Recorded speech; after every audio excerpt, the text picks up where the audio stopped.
About 1 minute. 1 minute. 60 seconds.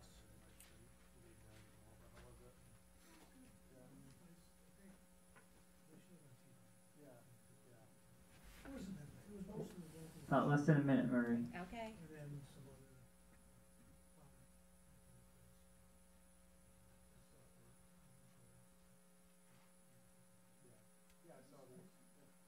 All right, stand by.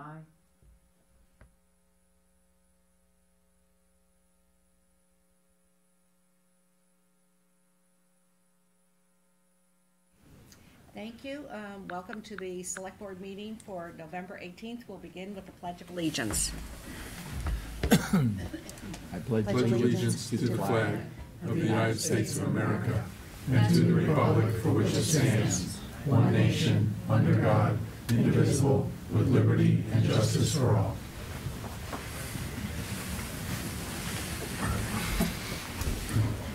Okay, we'll begin with announcements. Tom, do you have an announcement? Well, I think the first announcement should come from you. So welcome, yes. Lynn. Wanted to welcome Lynn. This is our first meeting. Thank you very much for joining us. Thank you. We're excited to hear about your new town manager's report. Yeah. Okay, well, the second announcement would be that on November 24th, we'll have a tree lighting ceremony on the green in front of First Church. It's usually pretty cold, but it's not worth going to, and it's nice to drive through town and see some colored lights, and so everyone's welcome. Thank you. Any other announcements? Okay. I did want to announce that the Amtrak crossing was completed and it was opened this week. We had the ribbon cutting. This was a long time coming. We lost a very important employee, Warren. That was 2017 in March, and the Select Board was committed to getting this done, and we had strong help from Senator Lesser and Representative Ash, and they reached out, and Senator Markey became involved and was able to move the process because it involved a lot of different agencies. So I want to thank our legislative group for pulling this together, and we're very pleased to say the safety measures are now there at the Amtrak, and it's definitely been a long time coming. Wanted to thank Warren's family for the hard work they did also. And again, the DPW, the strong work they've done through the years, and we really appreciate that this has finally occurred. And there was a ribbon cutting, but most important is that it was finally done. Thank you. Any other announcements? Okay, we'll start with residents' comments. No? Okay, Select Board comments. Okay. As those of you who've been watching have known that there's been a lot of talk about the gas metering station, and so on November 1st, after the Longmeadow Select Board sent a letter to Richie Neal, Congressman Neal, he sent a letter out to the Federal Energy Regulatory Commission, and he says he's writing on behalf of the Longmeadow Select Board, and he said the meter station, whose construction is completed by Tennessee Pipeline under a claim of automatic blanket authority, will then be connected to the infrastructure of Columbia Gas. This connection will allow for further expansion of Columbia's gas distribution through the greater Springfield area. As the current plans for development of the meter station include a site that is located in a residential area in the vicinity of an elementary school, the Select Board has justifiable concerns regarding this project. In addition, the Massachusetts Department of Public Utilities recently issued a moratorium on further development of Columbia's gas distribution system as a result of a recent gas leak in Lawrence, Massachusetts. With these concerns in mind, I ask that you please consider indefinitely delaying any form of approval relative to the Tennessee Gas Pipeline 261 upgrade project, as well as any use of blanket authority to construct a meter station in the town of Longmeadow. In closing, I ask that FERC continues to uphold its policies by ensuring Tennessee Gas Pipeline cooperates with the town of Longmeadow and adheres to their local permitting process. And thank you very much for your attention to this. Congressman Neal has followed through on his end of it, and we'll just see how it goes. But thank you. Mark? I have a couple of things. The first one is I'd like to ask that we consider amending the agenda to include 2 additional items. The first one is, and I think we can squeeze this in somewhere, is the report on the tax ceiling task force. We had a very interesting meeting last week, and I think it ought to be reporting on it. The second one, though, is I think we need to have some discussion on how the select board is going to follow up on water usage rate setting in light of the vote at the special town meeting to allow setting by connection and usage. And I'm not looking to set the rates tonight, but just who's going to sit down in the room and how we're going to put that proposal together if we're going to do it at all. And I think we ought to talk about that.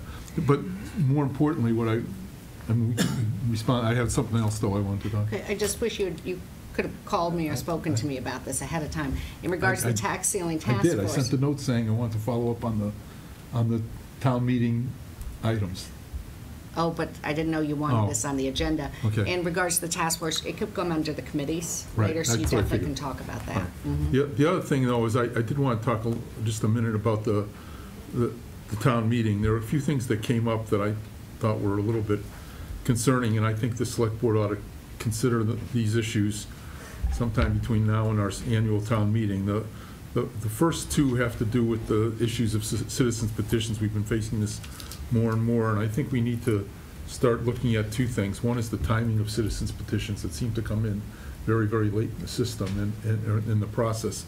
And I talked to Jay Monahan about it, and he had some suggestions, and in fact some sample bylaws about timing that I'm going to share with the select board along the way that might be able to allow citizens to do it clearly, but make it so there's a good time for everybody to consider it, as opposed to them just showing up the last second. The second one is and this is me as much as anybody else, is the issue of the hurdle that we now have to get a citizens petition onto the warrant.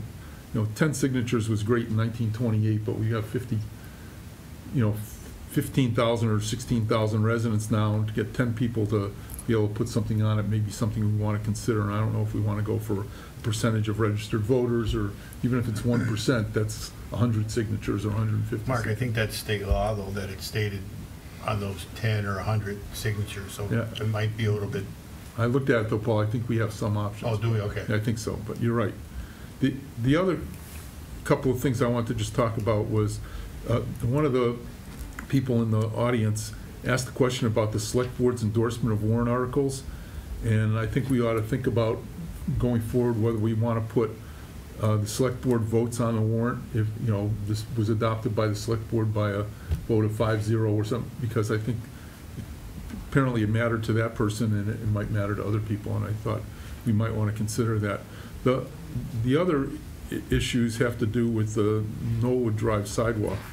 We're going to talk. It's on our agenda, and we're going to talk about it, I suspect. But unfortunately, I think the number that we have, the dollar figure that was put there is woefully inadequate. I mean, as I was walking out there, I was talking to our tree warden, who said, nobody talked to him, and he thinks there's $50,000 just to pull down the trees that are in the way of the sidewalk. And so, I think we've got to make sure we can actually do it for the price that we're quoting them, if we are quoting prices. And more importantly than that is, when the first time the select board hears about something is when a petition shows up, I think is putting the cart before the horse. I'd certainly like this something that encourages residents to come to the select board first, because we can move things along short of tying up the town meeting and the way that did in a project such as that. We have authority to allocate money and to talk to people about moving ahead priorities on sidewalks, or anything else. So those are the 5 issues that concern me, and I want to speak out about them. Thank you. Any other comments? Yes, I have some. Mm-hmm. I'm going to take a couple of minutes of your time. I've got a burr and a saddlebag I need to get loosened up. Oath of office that we all take at this board and any appointed boards are, do you solemnly swear to faithfully perform the duties of your position which you have been appointed/elected? Oddly enough, nothing in this statement talks about the qualifications to fulfill the duties that you have accepted or any minimum level of knowledge, skills, and abilities to faithfully execute the duties of the assignment. In fact, the only requirement qualification to fill public office or appointed positions in our community is being a resident and a voting member on the rolls. The successful management of our community and resources often requires assistance from outside vendors and suppliers who specialize with specialized knowledge in specific fields of study that we do not have in our daily workforce. Often these studies will be technical in nature and will provide the framework for future planning. Some studies are one-time in nature, while others are more programmatic, occurring in multi-year planning cycles. Some studies provide a broad range of advice and options reaching many years into the future, while others are developed to provide more immediate information that is used for the development of programmatic and proactive maintenance programs for our resources, or to provide immediate and updated information for ongoing program development in other resource fields. These studies are a normal aspect of municipal management and universally accepted as best management practices. These studies provide updated and accurate information from professional individuals who are recurrently involved with the subject matter, which is often difficult to obtain from the current staff with our limited involvement with many of these complex issues. Studies are nothing new to our community. In front of me, I have a stack of studies. The camera, I'm sure, is picking it up. Not every select board member, I don't believe, has this many copies of studies at their home, but I use this as for reference when I study through them. We've got, interesting one, we've got 2010 electronic analysis or economic analysis of Longmeadow streetlight acquisition. This has been studied either 2 or 3 times. I think currently we have a study going on that you're connected with right now. So studies play a valuable part, but I believe it's a 3rd time just for this one, so we're slow on getting to the uptake. Here's a Longmeadow pavement management update report. This one was issued in 2014. You can see the size of the report. Every street in our town has a condition assessment, has been reviewed by a professional engineering group and assigned a value and assigned a cost to repair and to bring up to full standards. Water sewage studies, vehicle studies. We can go on down to complete streets prioritization plan, engineering reports, water system evaluations, down to drainage studies and final reports. This is very much part of municipal management. Without these studies, we'd be incapable of producing reliable and factual reports, because we can't have all the staff on board with the technical expertise to supply what these provide. These reports are given to the managers, who in turn then develop a program that's based on sound reasoning and the latest in technical expertise. The studies, as I say, studies are nothing new to our community. Since over the past several years, many studies have been funded and produced to help our community with future programmatic planning and to provide us with accurate and unbiased information for program development. One must understand that funding to perform studies is not routinely sourced from the annual appropriation, since it's non-recurring expenditure and may not be required for several years. I will say that again. Studies normally do not come out of operating dollars in the operating budgets, because they may be every 5 years, they may be every 10 years.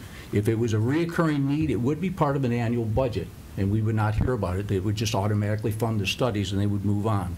Paul, if there's any point that I say something is wrong, I would like you to correct me. Often funding for studies is not eligible for CPA funding or capital planning, which results in having individuals solely depend on approval from the town meeting process.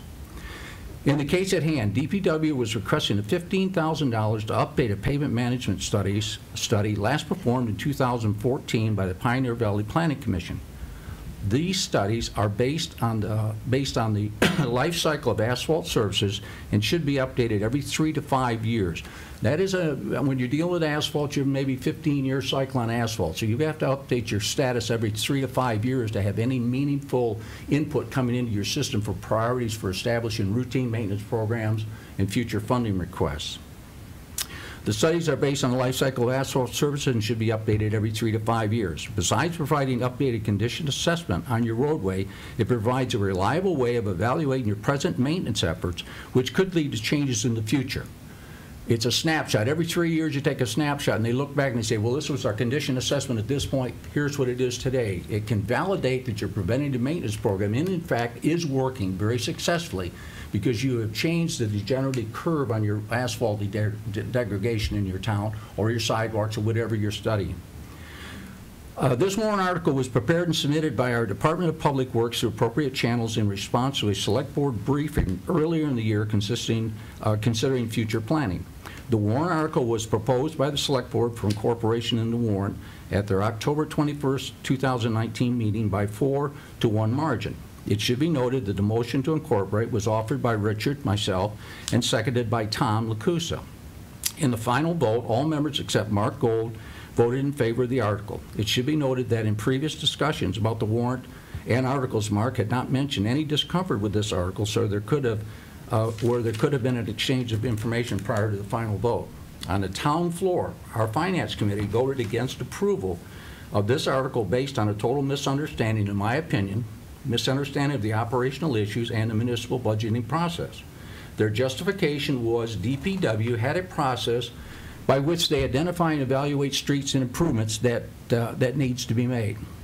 The Finance Committee did not receive any evidence for a reason to step aside of that process that is already in place. This was their justification.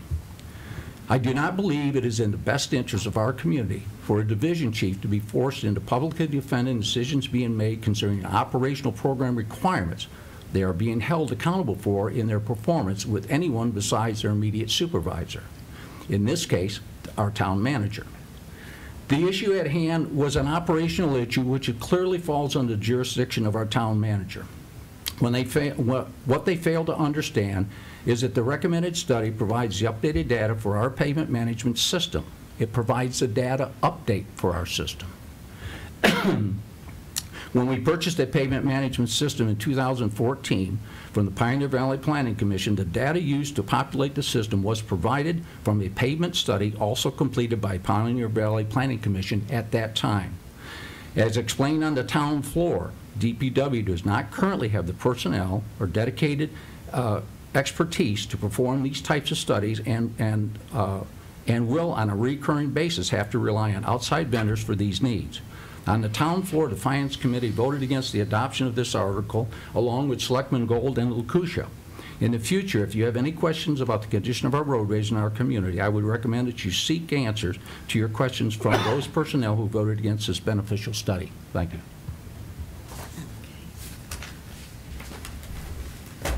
We will move on to our town manager.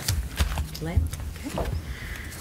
So, it's kind of a short report this time. It's the end of the 5th day, so I anticipate that my next reports will have much more information. But with that being said, last week on Thursday, the Municipal Vulnerability Preparedness Grant application was submitted.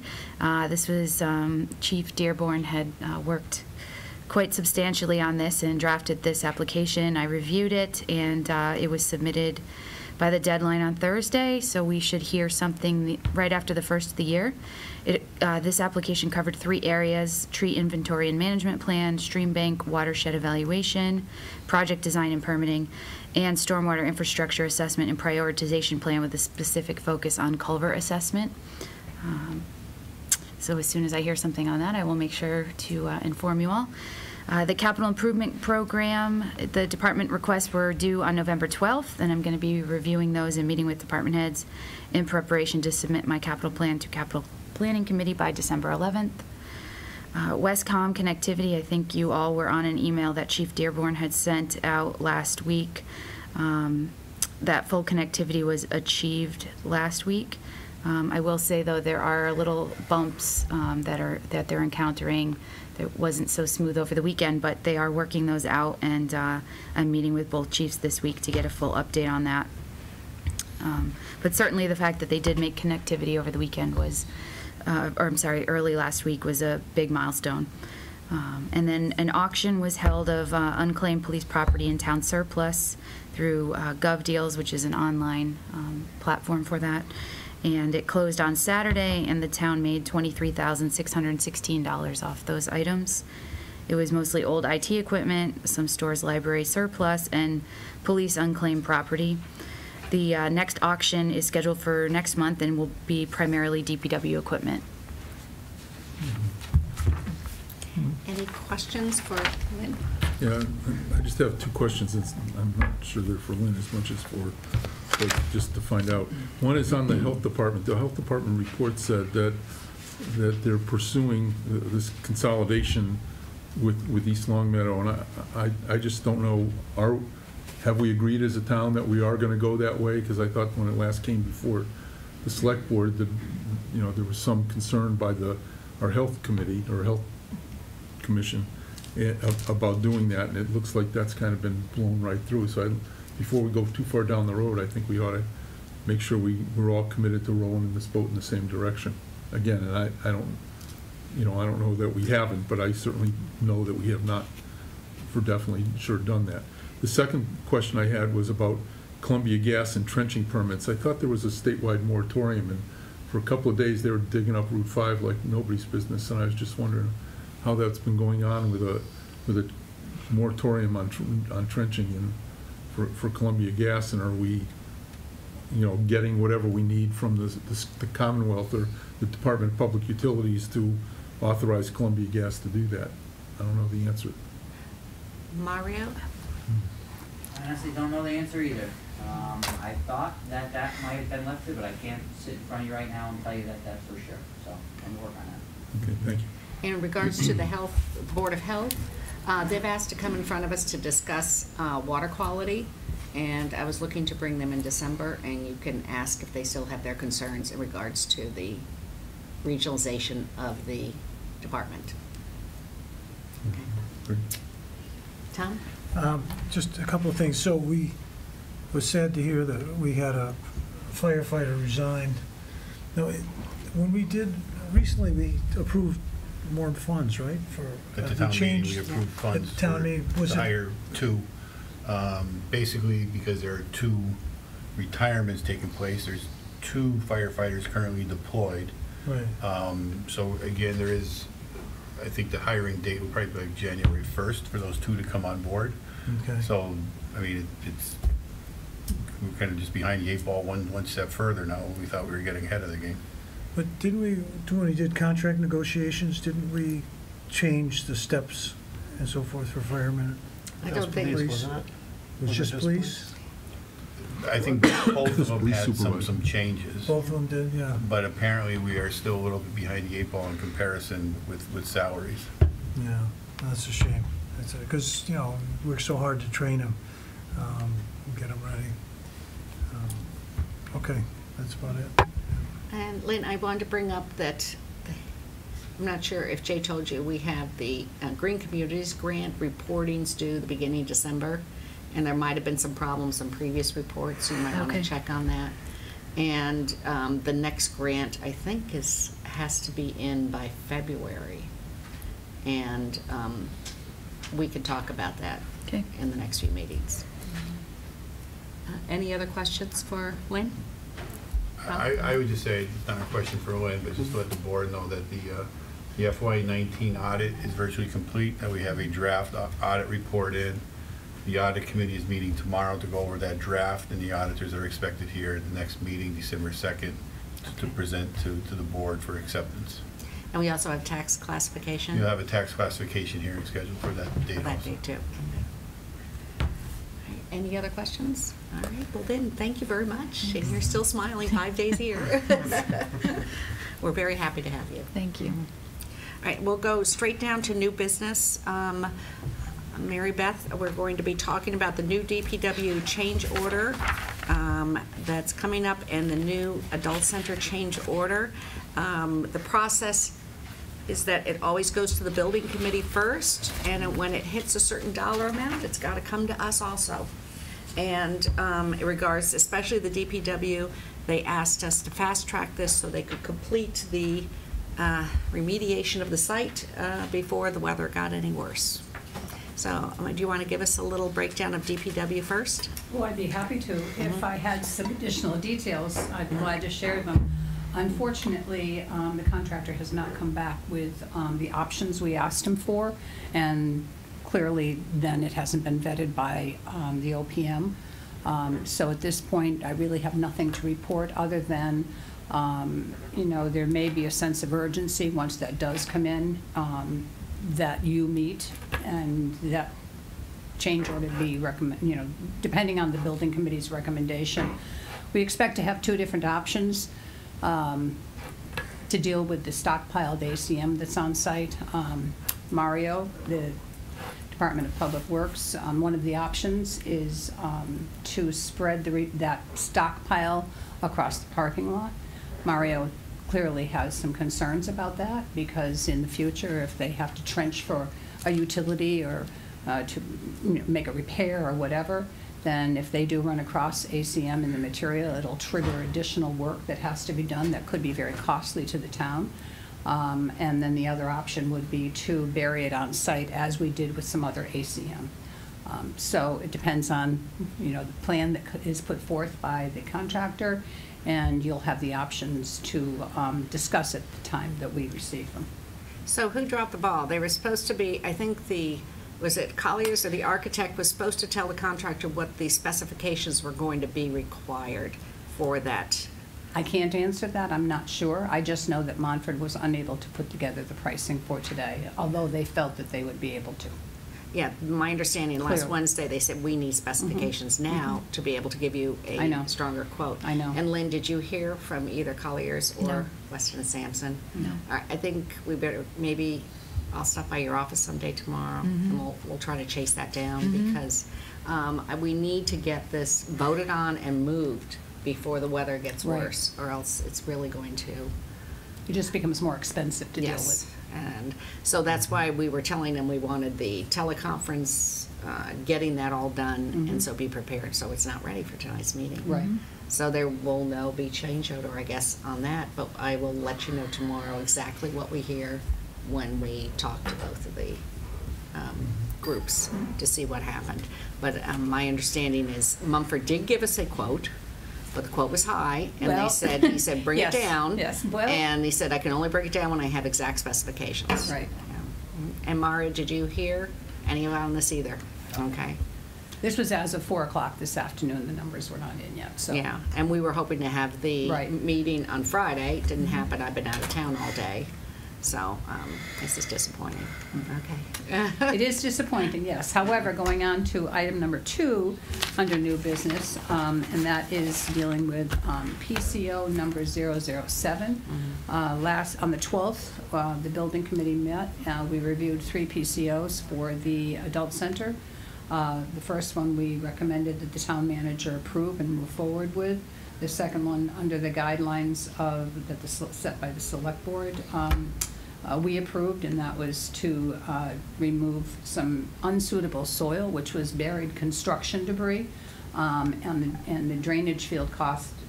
They had that needed to be removed in order to proceed. However, PCO number 007 does not fall within the criteria for the building committee to approve, so we're here tonight to recommend to you that you approve this change order. I believe that you've all received a video of the unsuitable soils that were located pretty much in the center of where the slab would be.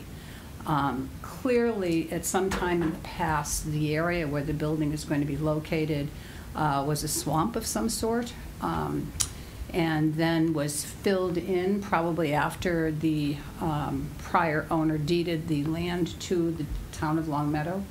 And it was filled in, obviously, for playing fields. And that material, it was extremely mushy.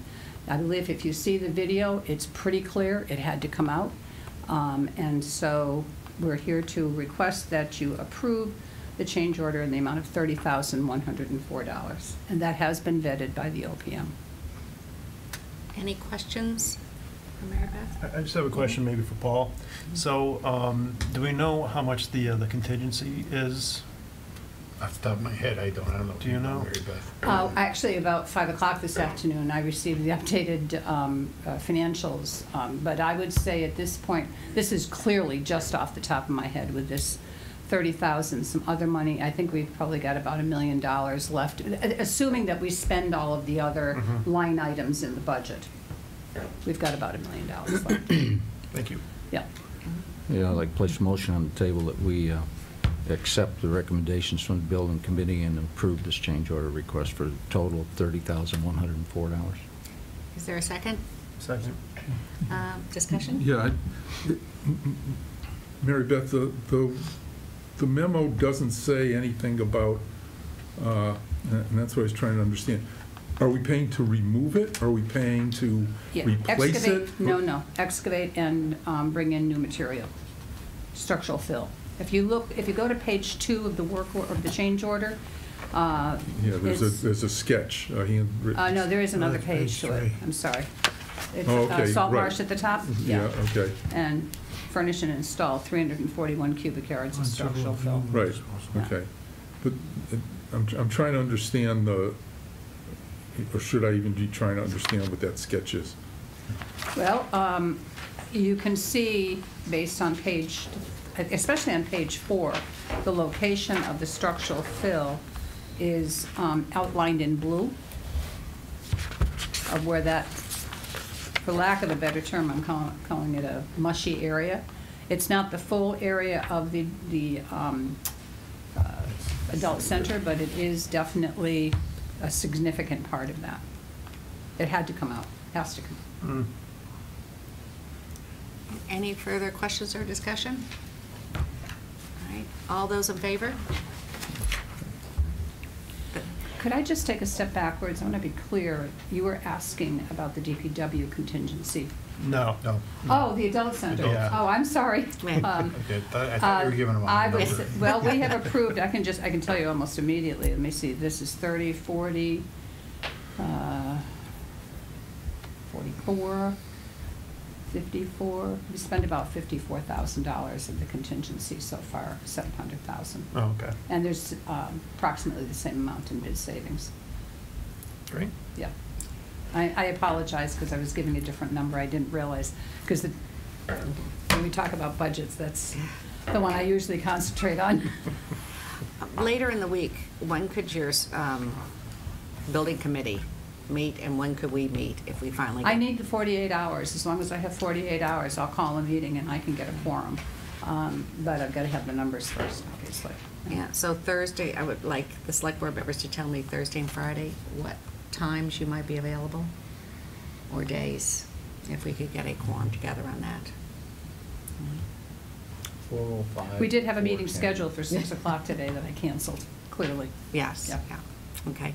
And we'll get back to you as soon as we are able to get the numbers, and then I'll contact the board. You got it. Thank you. So much. Yep. Right, I guess we'll go to the I&I study review.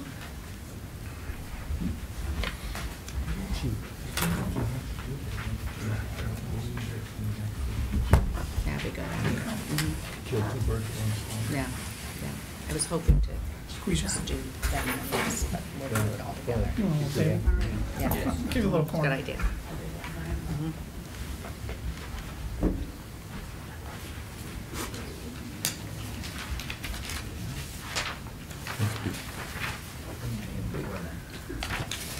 Thank you. Thank you. So, you're mine. You good? All right. I'm hoping you have all the answers. No? Same guys, same guys with the water sewer treatment. There we go. Another study. First, would you tell us what an I&I study is? Sure. So everyone can know. Good evening, just for the record, Dave Prickett and James Rivers from PPC Engineering. Here to talk about II. You can see based on the audience, is a really exciting topic to talk about municipal People are government. listening. Right, they're listening. Televisions are clicking on. I can hear 'em. I can hear 'em. Just as a quick backstory, we submitted a draft report late summer, early fall. Richard, that might be added to your pile there in terms of your home I library. got one of your reports, There you yeah. go. But for those here this evening, we tried to put together, Pete just provided a handout. I'll call it the Reader's Digest version, a little 2-page front and back kind of high points of the project. And I'll do my best to gloss through this as quickly as possible and answer any preliminary questions that you may have. But it was a pretty big undertaking by DPW over the last few years. So just to start, the project wasn't a choice. It was mandated by the Commonwealth for any utility that owned a sewer system. So Longmeadow, like just about every other municipality that had sewers, a treatment plant had to go through this. They required us to do a 2-phase II study, and I would note that Richard's probably also seen these types of documents in the history of Longmeadow. So this is something that's often repeated on a 5, 10, and sometimes longer interval, but for those that might have experience, haven't gone through this before.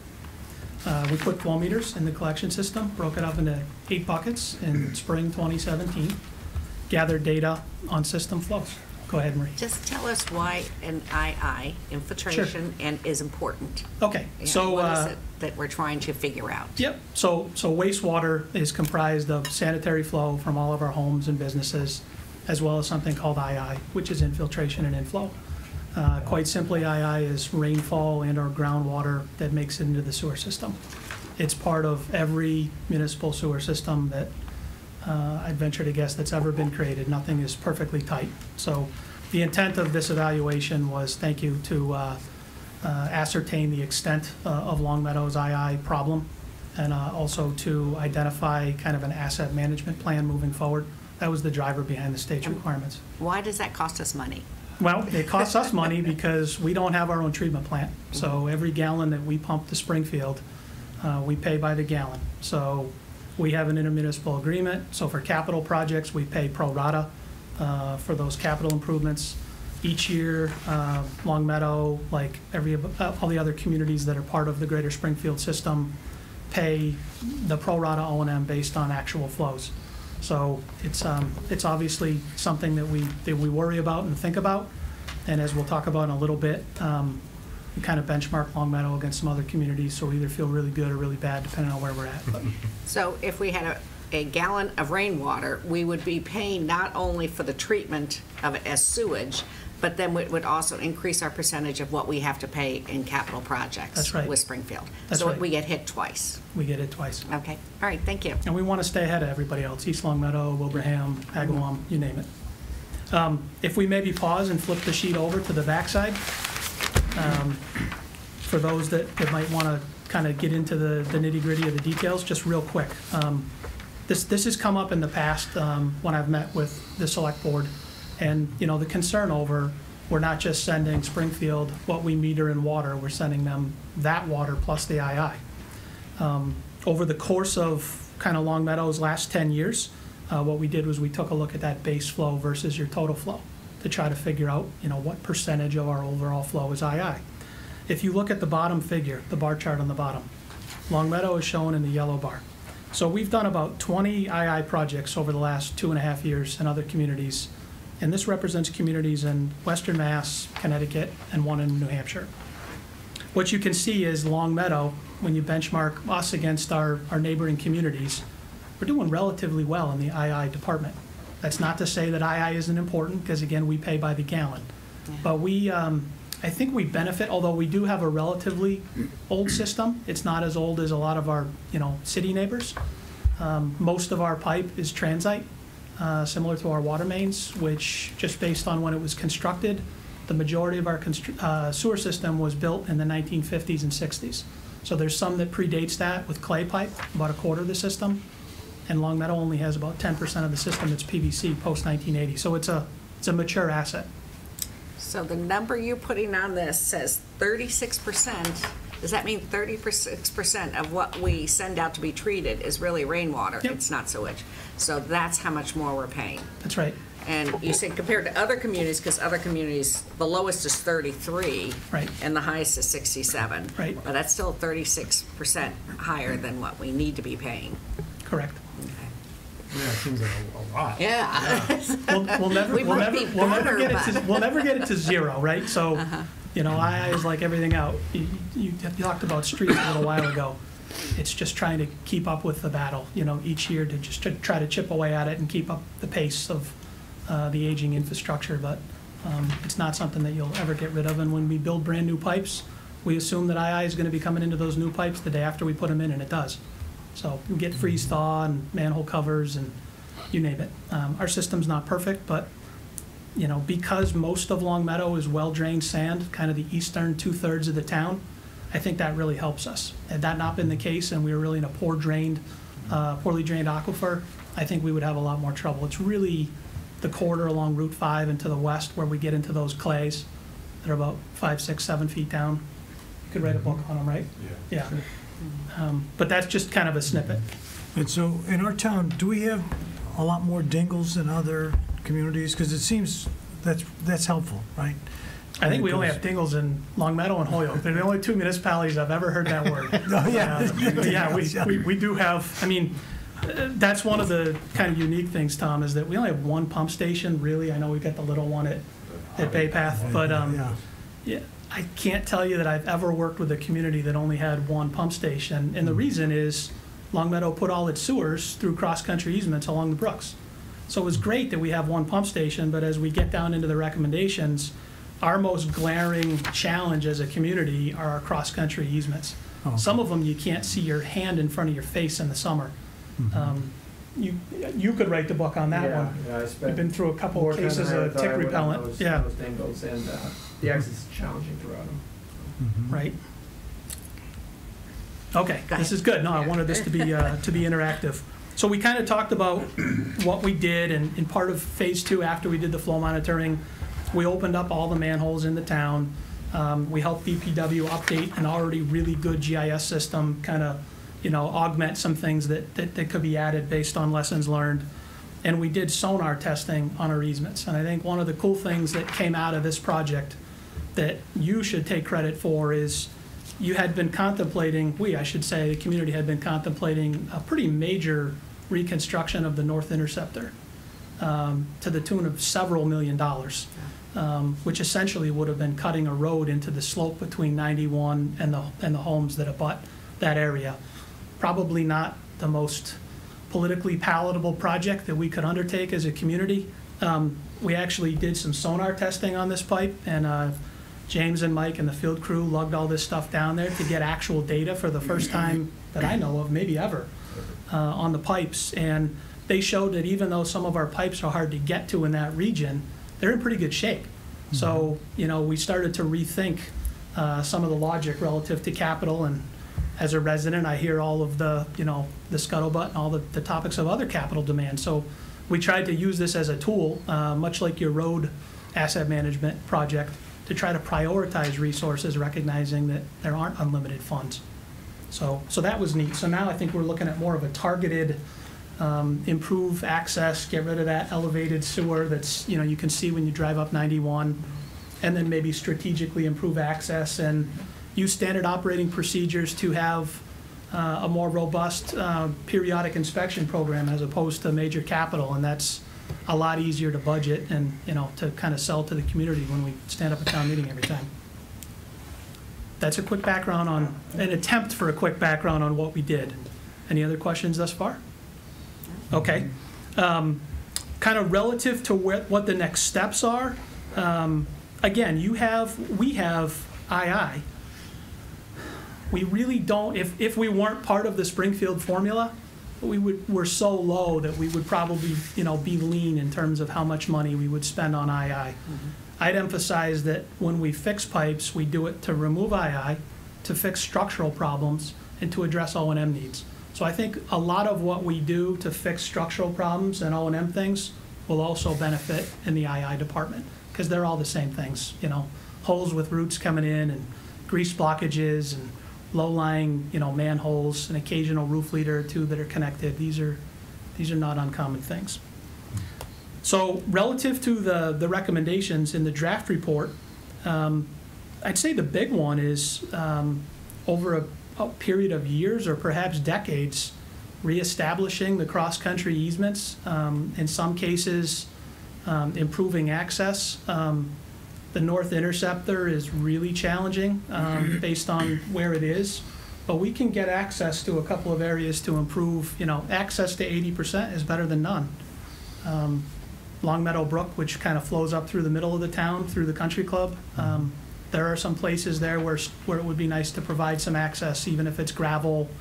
If we ever have a backup or a blockage or some kind of overflow, those that remember the Wilmeadow Brook project from decades ago, that was to the point where once it was a problem, it was a big problem and a big capital, and then you were looking at replacement. So what we're trying to do is emphasize proactive, preventative measures to improve those conditions. And one thing that Longmeadow gets the gold star about is for 10 years, you've had a pretty robust call it CMOM, you know, which is basically just an acronym for preventative proactive maintenance for your collection system. You've had the framework for a preliminary asset management plan, which is great. So these recommendations build on that. So clearing the easements, CCTV inspection of the cross-country interceptors, which is probably the only piece that we haven't done over the last 10 years.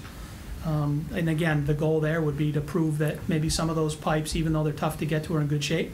So we can prioritize where and how to spend some of the easement clearing access money. And that obviously comes with a lot of permitting things. I heard something earlier about, you know, culverts and everything else. That's, I think every time we turn around, there's another culvert problem in Longmeadow. So that's not new, but there'll be permitting associated with that. And this is a living, kind of breathing, dynamic tool. To Richard's earlier point, this is going to get updated periodically, whether DPW does this in-house annually or whether it's revisited every few years. You're going to kind of have a roadmap every year, and when Mario and Pete are asked for their capital plan, I think a lot of the little things will come out of this, and I think maybe moving forward, Longmeadow might start doing more rehabilitation of pipes, cured-in-place pipelining, as opposed to replacement, just in terms of stretching those dollars. So that's me talking a lot. You know, at the bottom you see some projections of what this might cost. We always try to do that for select board and clients to convey an understanding. But Okay, I have a question. No, Tom. Mark. Yeah. Go ahead, Mark. Yeah, Dave, one of the things that's always concerned me about this is the number of houses that we know about, generally the older houses in Longmeadow, whose downspouts are connected to the sanitary sewer system. And I would presume that, you know, that's something we can calculate in terms of, you know, we know the square footage or square inches of their roof, and we know how many inches a year it rains, and it's literally, you know, is there any way that we can look at those? And you know, it seems to me that kind of low-hanging fruit, and I understand it's a burden on those homeowners to go say, you got to disconnect your downspouts from the, you know, from the sanitary sewer system. Right. But based on the amount of money we're paying to treat that water, it would seem that we can incentivize or subsidize homeowners who do that disconnection based on how many square feet they have on their roof. And in terms of cutting this 36% number down to, it's got to be the lowest hanging fruit because it's all visible. So how would we go about doing that? And have we ever looked at just one or two houses to say, you know, it pays to spend, you know, $800 or $8,000, whatever it is, at that house? There's a lot of precedent for it.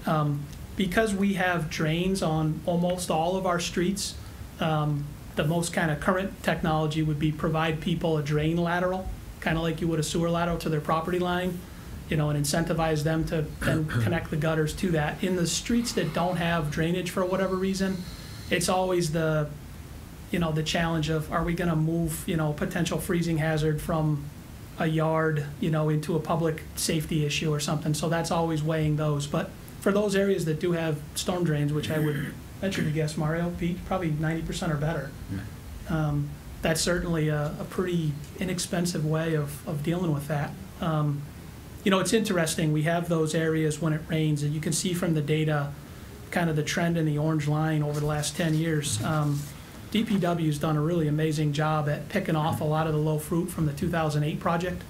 I had an opportunity to work with Pete before Mario was here on that project when I wore a different hat. But, you know, you can really see a trend that you've tightened things up considerably. And if we kind of looked at your II over the last 5 years instead of 10, I think you'd probably see that you win. You'd probably be the lowest there on the list. But trying to get from 36 to 25% is a realistic goal, but trying to get to 0, we'd bankrupt the town trying to do that. But 10% would be, you know, statues, you know, built in Longmeadow about achieving that. That'd be a big deal. But I guess my question just is, who should be taking the next steps to saying, if you want to do that, you know, here are 50 houses we've identified that would take 36 down to 32, and here's the cost of doing it. I mean, I think that, you know, I'm looking at Pete, but somebody at the DPW would come back to us and say, if you want to reduce it, here's what it would cost and here's what it would take, and you know, like I said, I really don't want to put the burden on families, but we're paying for this as a town. It seemed to me it's a... I mean, the roof leaders, in my opinion, would be an illicit connection. I don't know if we have a bylaw that states as much, but... I don't think we do, because I can go tomorrow and find 10 houses that the downspouts from their roof go into the sanitary sewer system.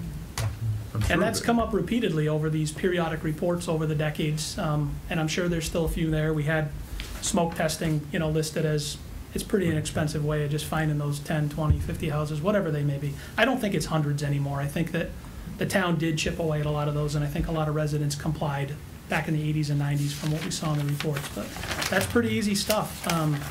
And then as you're doing your road project, and Mario and Pete already do a great job of this, get eyes on every utility below the road before you pave it.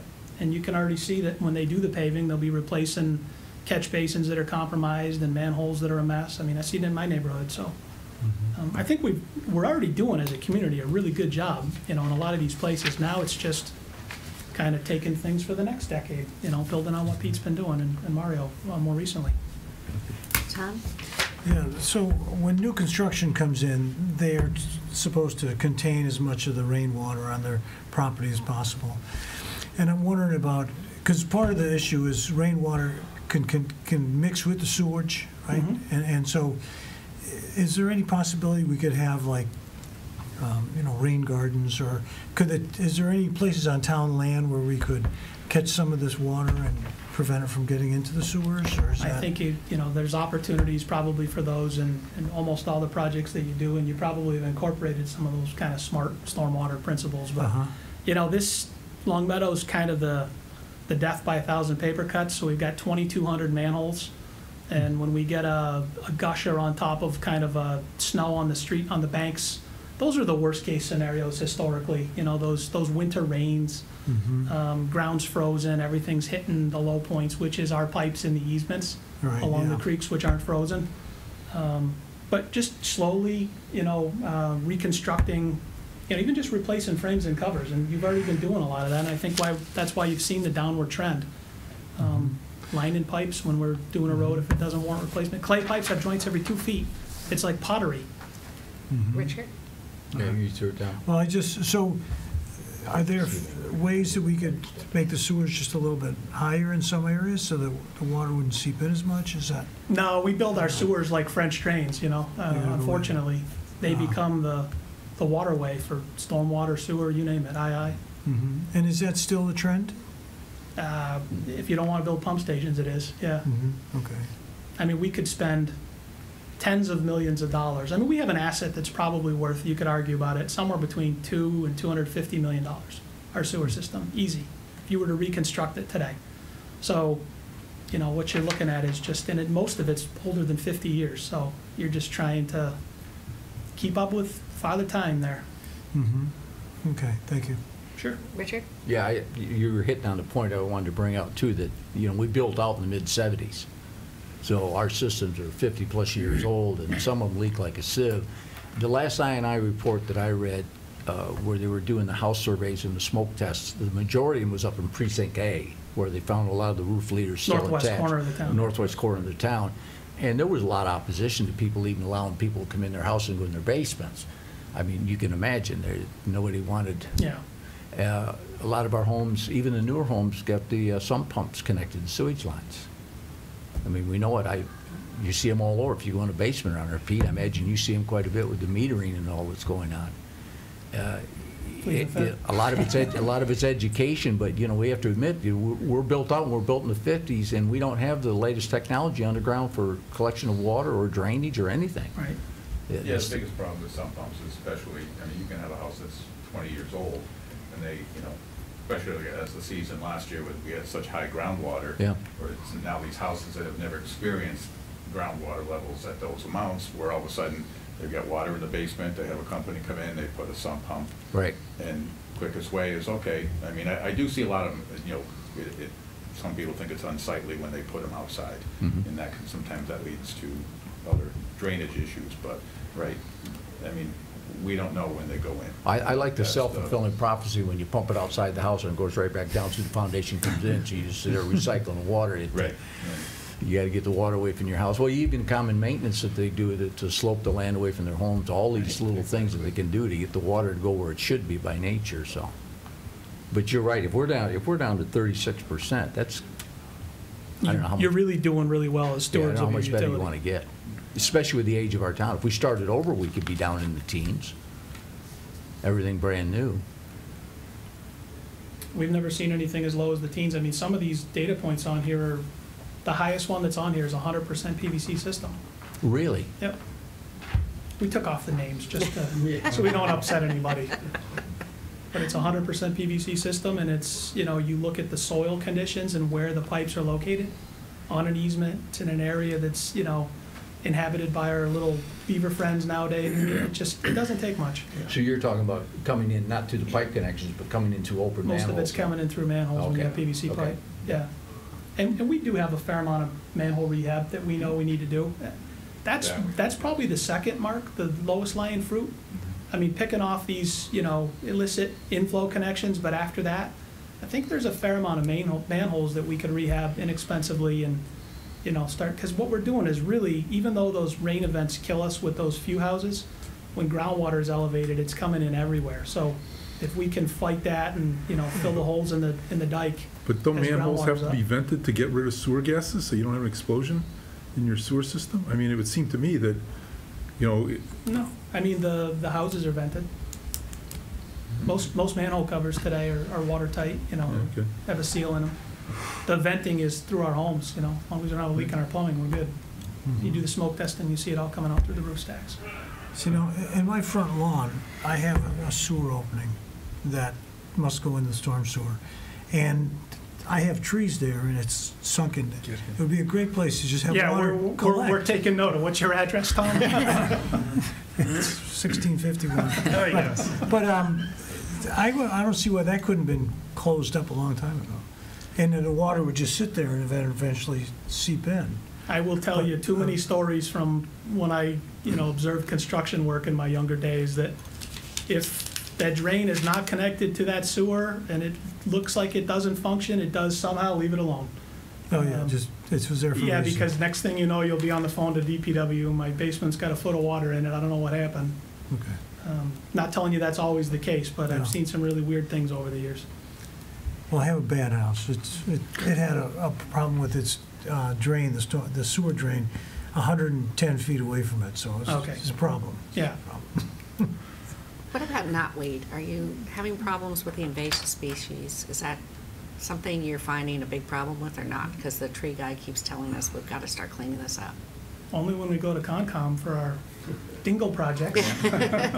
Because he's finding it all around now, especially in the Yeah. dingles. It's moving up. He found it in the new DPW site.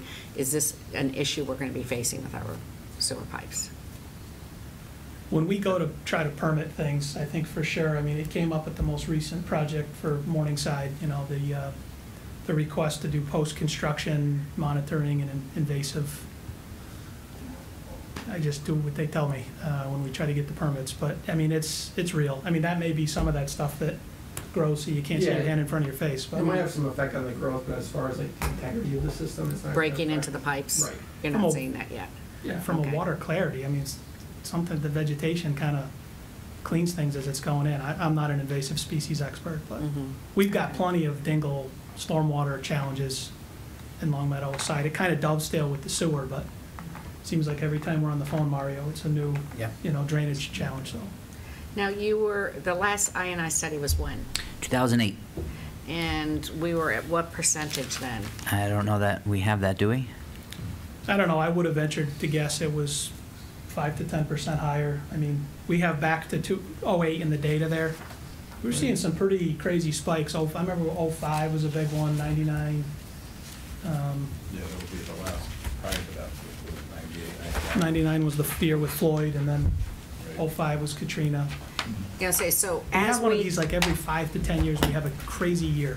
We Yeah, had it but- last winter. yeah, now we're starting to see more of in fact, that's what the MVP study is about. We're going to be seeing more and more of these large water Right. events. So we probably are going to see more I&I. So you're saying if we have a really heavy storm, especially in winter, then we have one of these spikes in the infiltration of the rainwater into our sewer system.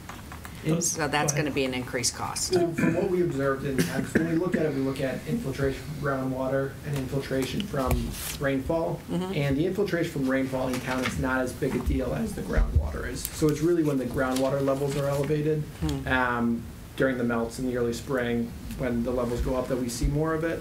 From the storm events, you'll see a spike, but it subsides pretty quickly. It's when there's the high groundwater levels for sustained periods that we really see the issue, as opposed to during the storm events. Okay, so like if we have a huge rainstorm, you're saying that's not going to affect, it depends if we have multiple and the groundwater comes up. We'll see a small spike. Yeah, it'll go up for a day. It's like a day, day and a half, but then it'll go back to normal.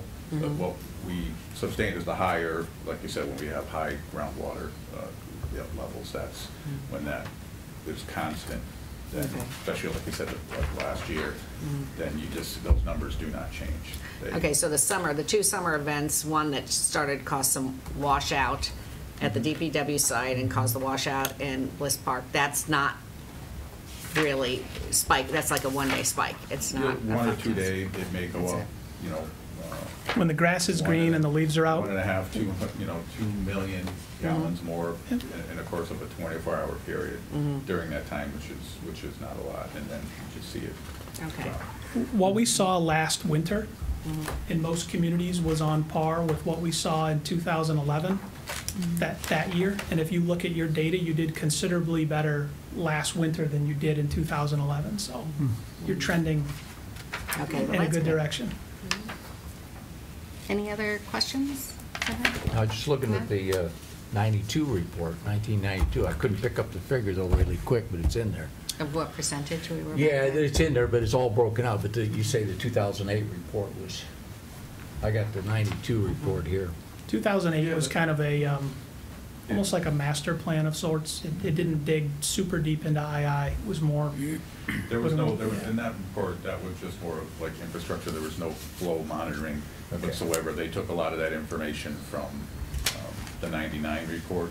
Yeah. Like the 98, 99, I believe. Yeah, it was all manhole inspections, CCTV. So Yeah. it was addressing Yeah, areas because this 92 report seemed to be pretty thorough. That was a full study, Yeah, that phase was a 1 big and 2. one. So what is the next step? Are you going to put some of these recommendations in the upcoming budget, or? We will, going forward, I think the two biggest things that, we've been discussing. You want me to take over, or you want to do it? So there's a couple pieces of this that I think we can bite off sooner than later. One of the reports showed pancake pipe, which means it's oblong as opposed to round, on Converse Street. And so that is part of the TIP project that's coming up in 2022. So it's important for us to get all the infrastructure under that project done before they start their work. Converse Street or Route 5? Converse Street. Route 5, Converse Street, that L project we've been talking about. It's right near Laurel. Yeah. I know what Converse is. With Longmeadow It's Street. between Oh, okay, Laurel but it's and- on, It's on Converse. By That 5? piece of Converse. There's one section Okay. that wasn't done. Yes, towards 5. Yeah. So that is part of our capital improvement recommendations for this year, which obviously you know the process of that. The second part, these guys haven't seen it yet, nor have you, is a maintenance piece. Well, I go to capital every year, and things that are maintenance, like painting and removing wallpaper in schools and things like that, never get funded there because they don't view that as capital. Part of what we need to do, and you've heard these guys talk about it, is clear our paths to our structure so we can get in and clean them. A maintenance issue. So we're going to probably ask for, and I don't know the right number right now, but an increase in a clearing line in water and sewer, I should say, to do that work. And it's going to be, we're not going to do it all in 1 year. It's going to be probably like a 5 or 10 year cycle, and we're going to continue to work on different parts of the town that we need access to. So those are the two that are coming immediately. Okay. It's pretty low. So In the 08 study, that was part of that too, just for clearing a lot of those, the access to those. And I want to say they were looking at numbers at around 100 to 150,000 a year just for that, over like a 10-year, I think it was like a 10-year period, for clearing. And a lot of that too, the clearing doesn't mean that that wasn't a clearing where we can get vehicles in there. No, Because just- a lot of that is impossible, but it was just a clearing to get better inspection, maybe some small, more, just people getting in there, checking manholes and replacing and things like that, like tops and structures and Yep. things. So the theory is it'll save us money later, because one is people can get in there to check everything and maintain it. And if there was a problem, people would be able to get in there quickly. Of course. Because if there was a problem and it was sewage and it was a spill, that would Back create a up whole lot of. people's homes, insurance claims, Yeah. absolutely. Yeah, the easement's probably the only standard of care, non-optional. I mean, you have the option of deciding when you want to do it and if you want to do it in-house or out-of-house, but Yeah. it's, I would strongly advise us that, if something happened and we hadn't maintained those easements and there was some kind of, loss, it would be not favorable outcome for the town. Okay. And we could contaminate the river too, because they're all so close to the creeks. That's what happened with the Wheelmeadow Brook, 25 years ago. 25 years ago, yeah. So. Any other questions? No? Well, thank you very Thanks for your much. patience, yeah, not the Thank you. most exciting topic. Yeah. And we'll move right into the sidewalk. You want to talk to us about the sidewalk? Next steps, discussion?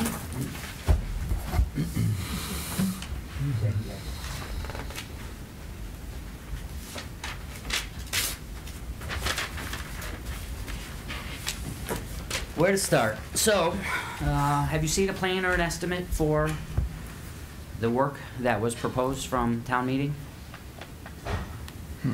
Where- Okay. No.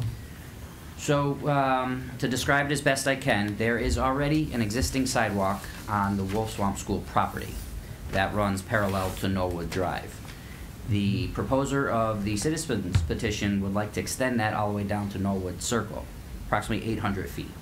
And so we did an estimate of approximately $110,000 to do that work, and we gave her that estimate, and that's how the article kind of got populated with the cost. My plan, if it passed, was to design this over the winter, bid it early spring or late winter, and then build it, if I can, depending on the school schedule, somewhere in the springtime. Could you pass that Sure. around so people can see it as they come up with questions? So when you talk about sometime in the springtime, are you talking about like at spring break or when school's out, or you just put it in when you could? I don't know that answer. I mean, the estimate has a number in there for a chain link fence to keep the kids away from the construction. It'd be better not to spend that money if we were all agreeable to wait to have this project done over the summer. I didn't get the sense from anybody that that was an option, but if you tell me tonight that that is, we will. Or we leave the fencing in there and we build it when the ground thaws. So it won't happen over spring break, April break. That's not enough time to build that. Some work could be done during that time, but that probably isn't enough. Questions for Mario? You can do design in-house or Yes. A&E, in-house design? In-house, that's simple enough for us. How about to- the work, contract? The work will definitely be contractor. Is there ever anything like temporary sidewalks, like where you would just, excavate a little bit, put some gravel? I know that would be messy in the winter, but. It would be messy, and I think we'd be spending some money twice, because we'd end up ripping that out to put the real sidewalk in. Right. So I wouldn't necessarily want to do that, but if told to, I will. Oh, okay. Is there materials that are conducive to that kind of thing? Are there reusable stuff, like plastic sheets you can put down, or? None that I'm aware of, Tom. Yeah. Okay. I guess maybe the one other thing I probably should mention is that in that estimate, I think there allots for $2,500 worth of tree work. I walked it today. There is probably 3, 4, 5 at the most trees that need to be removed, 2 of which I think DPW could do themselves, so the cost would be minimal. Others, I think, are beyond our ability. Not sure what they'd cost. I don't remember the cost structure that came in with that contract, but the number I thought you said, Mark, was like 50 grand, and I'd be shocked if we're anywhere near that. I'd be shocked if it was 20. Good. Have you talked to our public safety and the traffic committee on how you would handle the traffic flow and everything else while construction was under? No, I've not got that far. Because I think I'd be very interested that there's a total plan around how this is going to happen, because it sounds like it's a disaster now. I can't imagine what's going to happen when you start digging up right in front of the school. I could wait till summertime if you'd like. Yeah. I don't know. If I'd like to hear a report from our public safety, the police traffic guy. We have an officer who specializes in that. If we have to be doing some serious transportation of the kids, or... So normal projects like this, not necessarily on a street like Norwood, but certainly ones near schools, when they are doing work, they being the contractor, they're required to get extra duty officers, and so that would be one mechanism that we normally use. It would probably add to that estimate, because I don't know that that's built in there, because we normally don't do that on a side street like that. Main road, certainly, you know, Route 5, Congress Street, a lot of traffic, you need that protection. But we can work on that. I mean, we could restrict people from even using that street during those hours with, you know, the police department's help. So. Yeah, Maria, Tom? I know that you're on the right track, because when I go by there, you know, there's a huge row of cars that are parked on that side that you're going to be working on. Every school's not like that, but yes. It's always there. And Yeah. is there any other options for parking vehicles? Because it must be that the parking lot just can't hold enough cars. I don't think it's the parking lot as much as I think it's pick up and drop off. Yeah. And folks want to have easy and quick access to the children and be able to loop out and get out. Yeah. So we may, I don't think, yeah. they haven't figured it out yet. I don't know that this project is gonna solve that either. No, it's not going to park, no. But I'm wondering if the school could figure out if those are staff parking, or if it's all parents, or... All parents, I can tell you. It's all parents. And it's the same at Blueberry, it's the same at Wolf Swamp, it's the same at Center. I hear the same, it's at the high school. If you've ever traveled it in the morning or at dismissal, it gets jammed up there for 20 minutes both times of the day, and then it clears. Well, these cars are parked there a good part of the day, it looked like to me. I don't know. Certainly some folks get there early. We but- should check that out. Yeah, it'd be good to get a flow on that. Maria, you're right on. Richard? No, I think, bring it back. Well, I think maybe if the traffic officer could come up with a plan for us, because I know everyone's saying, well, no parking here, no movement here, so if we could get an input. So you're looking for us on when to start this? So my plan, unless told otherwise, was to continue on the path where I design it over the winter, we bid it late winter, early spring, and then once the contractor is ready to go, we do it. Like I said, there is money in there to put up fencing to protect the children. It's not my preference to do it that way. I'd rather wait till summertime. I don't know if the resident who put the citizens petition together is okay with that. I didn't reach out to her to get her input. I didn't know how you guys felt about it. I certainly haven't had that conversation with the town manager either, so yes, I'm looking for a direction. Richard? Well, obviously, you're not going to construct it in the winter. No. Okay, so you can take that off. You can do all the planning, you could even do some tree removals, but certainly not the deep removals. Right. And so you're talking about a springtime earliest that you can go into construction. You can't have frozen ground. How about your easements? I don't know that there are any. I think all of that work is on public land. All in front of the homes is There's all... one home that's going to get it, but 99 Norwood Circle. there is right of way there that the sidewalk would be in. It So would not it's be listed on the deed already? It's probably not listed on the deed. There might have to be a betterment, but it's on town property. It's not going to be. Yeah. It's not going to be at all on It's on the school. the homeowner's property. Okay. We have right of way there, tree belt. Yeah, except for that one at 99? No, I believe there's. That's tree belt still. Yeah, and I don't remember if it's 10 feet or more. 100% tree belt? It's around 10 feet, but we'll fit it in. Okay. I just wondered, because we didn't have that on Converse, and we had to get our Right. easements. Mark? Yeah, from my perspective is, that, you know, as much as you hate to delay it, if our traffic group says it's not safe to do it during the school year, we shouldn't do it during the school year. And you know, we're going to cause more problems than we solve. I mean, my sense is, based on having seen sidewalks put in, is road's pretty much closed down while they're putting in sidewalks. Can be, sure. And it's already unless we come up with a better system of not letting parents pick up their kids by parking on Knollwood. Good luck with that. Right, I get it. So, you know, I just don't know how you're gonna be able to do it, but I think we've gotta get the police and safety groups involved in it, because, you know, it's gonna be worse instead of better for, I don't know, 2 months, 3 months? I'd like to think less than that, a month or less, but no doubt about it, there's going to be a time where this area is disrupted and it will be difficult for kids and parents. Mark? So I tend to agree with both of you that summer's probably better. I think we should loop in the petitioner, make sure that they're fully aware. They're looping, they're listening. Well, yeah. Right, so I think we should have open-minded communication with them, just so they don't get blindsided. Okay. Could you send that to me electronically? I thought I'd share it with the school committee too, and let them know, and they could reach out to the PTO, maybe Absolutely. down at the school. Sure. Let them know what we're discussing, and then the traffic officer is going to be reviewing this too. Sure. The thing is, do you have enough time to get design done, bids in, and awarded by school out?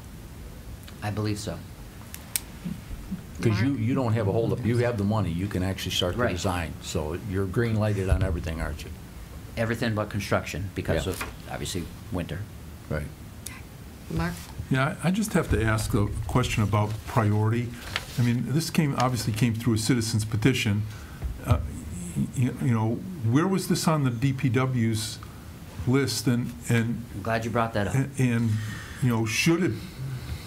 You know, it's done. We're not going to change it. But the question is, should that have been somewhere on the list to come here and let citizens come here and argue, put it higher on the priority list rather than leapfrogging everybody's list by going to town meeting, which has become the de rigueur system of funding things these days. So I can't answer part of that, but I can tell you that it was not on our list. And we typically do replacements. I have not done any, I shouldn't say any, but very limited amount of new sidewalk where it didn't already exist. Most of my work is replacing what's already there. And so I don't know the process for that. We have enough work to do with what's already there, so we really haven't, unless there's an urgent need, put in new sidewalks. I can tell you there's a project on Woolworth that has been talked about since I've been here, but because of the cost, we've never really picked it up. And my guess it would probably be not on my capital, but maybe even its own project in itself, almost like a standalone article. But I've never seen it done, so I'm not exactly sure how to do that. And I couldn't advise the petitioner on how to do it either. So we were at a loss. I directed her to, I believe it was Stephen Crane at the time. He was still here, and that's just kind of how it all worked out. I think there's been discussion of that if we do want to prioritize some new sidewalks, we'd have to put a line item in so that you know we want so many new sidewalks, because right now most of your sidewalk is going to reconstruction, as you All of said. All of it. I mean, I think Longfellow, which is near Center School, runs along it. There was pieces of it missing, and I don't know why that was. We connected them all, but things like that, that's about the extent of the new sidewalk we're putting in, and obviously the one I talked about on Woolworth that we haven't funded. We haven't, I don't even think, agreed that it needs to go there yet, but those are the only ones that I know of. Well, there's Linwood. Linwood came in front of us several years ago, and it's a big cut through. Right. And the kids come down there to go to Bliss Park. Right. So there's a lot of children. There's no sidewalk on that street. So that might be another one like that. Residents have come up to us and said this We really might wanna needs do be it. done. But it's capital, Marie. It should go on a capital plan. Yeah, but it's not being brought to the capital plan because we don't have a line item. It's not for it. coming from me from the capital plan. I think if it's important to everybody, tell me to do it and I will. We'll put an estimate together, but that's not been my focus since I've been here. So maybe we have to have 100,000 a year in new sidewalks. Oh, 500,000, yeah. You're not going to change the process with our current form of government.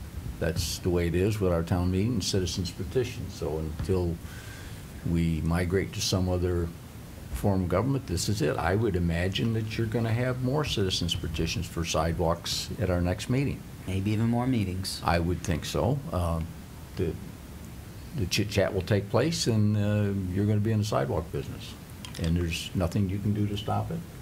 Well, but if we put in a capital item or said sidewalks are a capital item, we're You going to can't allocate stop to a it. citizen petition. You can't stop a citizen's petition, but you can ask people to put it through a review process because You can't it becomes who yells the longest, the loudest, Can't and stop a the citizen's most votes. petition, I right. get it, but it's not appropriate necessarily if there's something more important. And I'm not saying this wasn't the most important project in town, but you don't know because we didn't evaluate it against anything. It was just this and somebody with $110,000. I agree with you. So do you want Mario to come forward with us on the other new sidewalk requests Well, for an evaluation? I mean, who are there other people who've contacted you about sidewalks? Well, you know, Woolworth. Woolworth was from Steve McCrane. Oh, well, okay. And I don't know who he talked to, but, you know, whether it was his idea or your guy's idea or a private citizen, or maybe even the principal at that Williams School. Williams School. You know, I don't know where it came from. I know we talked about it, and I think we even gave him an estimate on what it would cost to do. The sticker shock was enough for him to say, can we piece it out? We looked at it a lot. But it was, like Mark said, it takes away from other things. Yeah. Putting a boiler in a school or some of the other, you know, more critical things, I guess in my opinion, we always kind of veered back to doing those as opposed to building sidewalks. So right now, the only two projects that I know of is Woolworth and Linwood. Do we want estimates on those so that we know what it costs to put in new sidewalks? Or do we want to just have a line item where we start building up a fund for new sidewalks? How do you want to proceed? And those are both areas that are adjacent to a school. perhaps? Linwood's funnels into Bliss Park, and Woolworth is near school. I think we ought to know what they cost. I think people ought to know what they cost. I mean, you can't make a decision based on vacuum. On the other hand, you know, if it's an absolute danger, you say, we don't care what it costs, we're going to do it. But, I mean, it's been 175 years and nobody's screamed yet, so let's see what they Well, cost. I think the sidewalk that we did hear a lot about, and we did put one in, and that was near the Yeshiva Academy. People were walking in the street of Converse Street, families and children. Well, that was put in with a TIF project. Yeah, Right. and so we have been putting in some new sidewalks, through a but only when process. the tip comes up, Well, those are requirements of the tip, I think is what Richard's trying to say. because You we can't- got complete streets. Well, I think their design standards are what they are. You build it that way, you don't get their money, and so when they saw that we were missing sidewalk, signals had to be a certain type and way, and I know we've had this discussion at this board at different times, and so you either kind of do it their way, or you have to pay for it yourself, and so. Richard? One quick thing. It really didn't take money from any of your projects, this was newfound dollars. You didn't lose. Right. Yeah, you didn't lose anything. It's hard for me. It displaces possibility of using that Yes. towards other things. It's a horrible position we're caught in. We have a 20-year backlog in replacement of our sidewalks right now at the $400,000 a year that we're putting in. You remember before with the other chief of maintenance, it was $5,000 and it was 2,878 years to replace the sidewalks. We have, what, 65 miles of sidewalks? Yeah, something like that. Somewhere in that range, so it's a massive, massive program. It is very hard to go into a construction program and admit that you're going to be putting more new sidewalks in and you can't even repair the ones you've got that are health hazards right now. Right. And the town is covered with them. Yes, you're right. So I understand, Marie, the political pressure is going to be for new sidewalks, but it's hard for a gentleman like this to sit here and say, yeah, I'm just all into new construction, but I can't maintain what I've got. It's a decision we'll have to collectively make at the board, I think, when all the information is shared and brought to us, so we understand just how big the problem really is, other than just an emotional thing. The citizen petition, you can't stop it, and bless their heart, they went forward with it, and they had an important issue, and the town agreed with them. Well, Marie, I agree with you. I think we should be proactive instead of reactive. And those two specific projects are ones that are going to knock on the door. We know they're going to knock on the door, and it is good for the community. And so maybe we should find out about putting them on the line for capital improvement or whatever. So if you could get that information to Lynn, Yes, and of we'll course. at least have a knowledge of what we're talking about, because Linwood's a long street, I'm sure that's really expensive. Woolworth was Just remember, just big money remember that too. when it comes time to vote on stuff though, okay? Mhm. You're a proponent for it right now, but just make Mhm. sure you vote positive when it comes up in front of you, Mhm. okay? You're all wanting to cut a ribbon, but you don't want to pay the toll. Okay, all right. Can we move on to the next topic, which is the trash amnesty, which got more emails than I imagined. Yes, I agree with Do you. you have a consensus? I think on- they agreed on December 30th to January 8th. Is that, do I have that right, Deb? December 26th. Yeah. Oh, I think that's changed.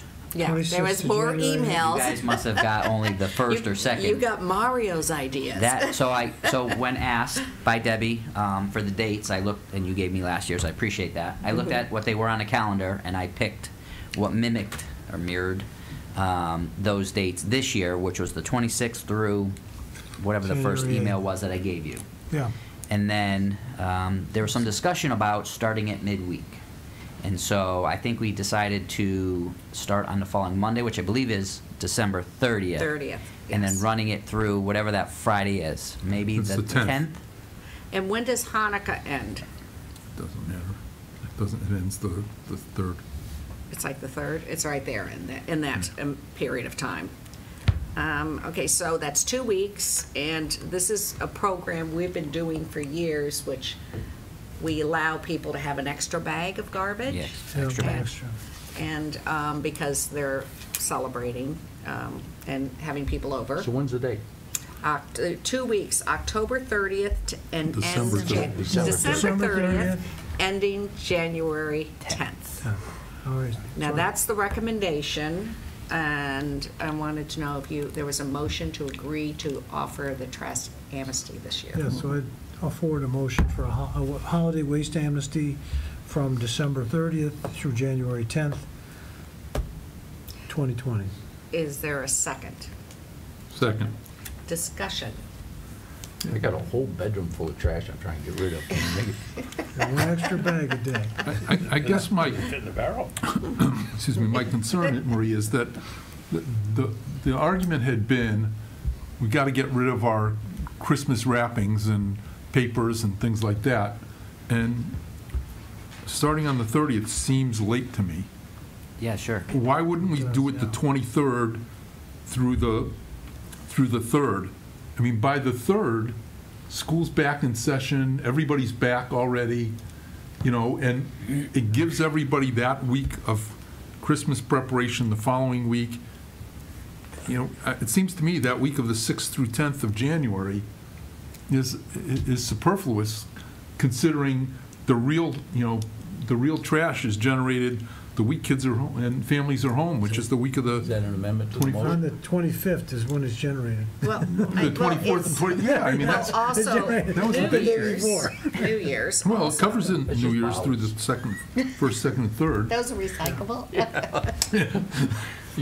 Tom, you gonna withdraw your motion so Mark Yes, can I place could, one? well, we could amend, I mean, wait. Yeah. Before we do that, I mean, Mark, obviously you looked at these dates. I'm just wondering why. I didn't feel it was fair for the people who got a Monday and a Tuesday pickup, the 23rd and 4th. Actually, there's pickup on the 24th. To them, because they're only going to get really 1 week of collection where everybody else gets 2. but they won't have trash. That's what I'm saying. There's no trash on the no trash isn't the right way to put it. There's less trash on the 23rd and 24th than there is on the 26th, Yeah. which is when the 25th is picked up. Right. And so that was why I initially picked the 26th through the 8th. But the committee's not wrong. Doing it midweek messes up a lot of people. So I think we landed in the middle and decided the following Monday, and we've run it for 2 weeks. This was the recommendation of the Recycle Commission. A group of us, yes. Group from Them the and me. Recycle. So So you're not doing this on your own, is what I'm saying. There was. I did last year, and I have not. The committee came up with these dates this year. Yes. All right, so could I amend the dates to no, January no. 25th? Well, I think So there's let's keep it the way it is. There's a vote on the Is there floor anything for else? that, because this was recommendation, it's seconded, and if it fails, then, or you could try to amend it and see if your amendment flies. If you want to, you can go ahead and amend it. Are we going Just with leave the it. dates that he recommended? Yes, but he has the right to amend it. His amendment might not pass. Well, I understand, but Tom thinks he's amended it because Mark wanted an amendment. Yeah. Mark is withdrawing all of his I'm opposition. just asking, I was thinking out loud. I mean, Just go vote. let's go vote. I would still amend it, yes, if I can. Okay, to- so what do you want to amend it So to? I imagine there's no pickup on the 25th. There is none. So I would say the 26th through January 10th. Is there a second for his amendment?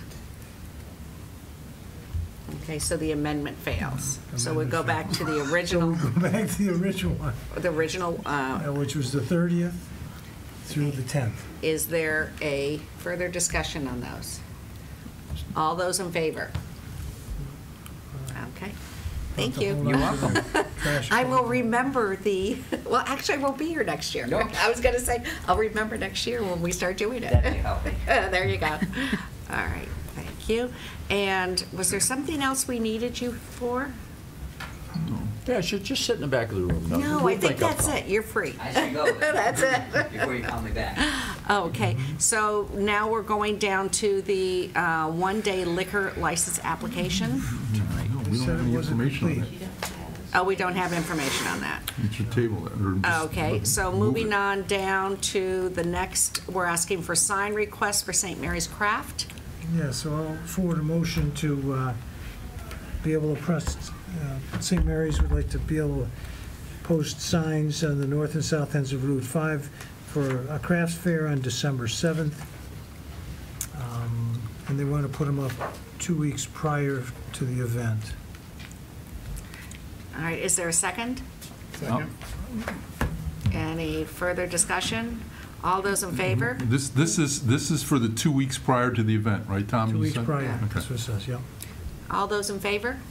Oh, okay, it's Tom and Mark made motion, sign, Mark seconded it.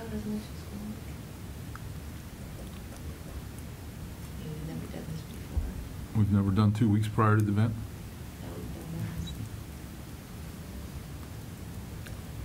Is there a sign ordinance? I don't, what governs? Oh, there is a sign ordinance, but not. Mark's strange.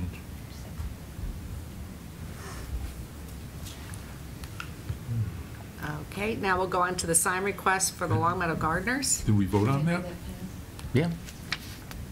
We voted, didn't we? No, yeah, we voted. Thought I raised my hand. You did? Yeah, we voted, everyone who wanted the St. Mary's, everyone voted and raised their hands. Oh, So now, I guess I did, I don't know. yeah, you did. Okay, is there a sign request for, a motion for a sign request for Longmeadow Gardeners? Yeah, I'll make a motion for the Longmeadow Gardeners poinsettia sale, which will be Friday, December 6th, and Sunday, December 7th. They would like to post signs. Let's see. They wanted this, all right, it looks like they'd like the signs up for, it doesn't. It says 1 week, at the north and south ends of It says Longmeadow 1 Street. week prior? Yeah. Okay, in north and south of Longmeadow Street. Okay, thank you. Is there a second? Second. Any discussion? All those in favor? All right, now let's go back up to the old business approval of minutes for November 4th. Is there a motion to approve the minutes? I'll move we approve the minutes of November 4th, 2019 regular meeting. Second. Any discussion? All those in favor? All right, and street lights purchase and replacement. Mark, do you have some discussion for us? Yeah, I do. I sent out to everybody, and I apologize for I think over the weekend, three documents on the streetlights. And I guess I'll preface it by saying the streetlight project is moving forward with all due haste. We're still planning on purchasing the streetlights on December 1st or soon thereafter, as we can do that. We need to, and Lynn is planning to sign a purchase agreement with Eversource pretty quickly. We have a finalized purchase price, $637,468.61, which is a little bit lower than our last estimate based on them not us not being able to find some streetlights that they thought were on the inventory, and they concurred those streetlights didn't exist. The question still remains of why we've been paying for them up till now, but that will go for another day. We've been working pretty diligently with Tanco, who's our advising vendor on this, and they've been just wonderful. You can see some of the things they sent us. One document, and I sent folks, is the Cobra Head design system. What it shows is, and Tom, you said, do we get to pick the Cobra Head? There is only one, as it turns out. So it basically it's an easy pick, but it looks like all the other Cobra Heads. So unless somebody wants something different, that's the way it's going to be. On the decoratives, it turns out that we're not changing the fixtures, just the guts of them. So there is no choice on the, we're not changing any of those fixtures. But you can see in that document that I sent you, each of our 8 or 10 or 12 different types of decorative fixtures takes a different innards to convert it to LEDs.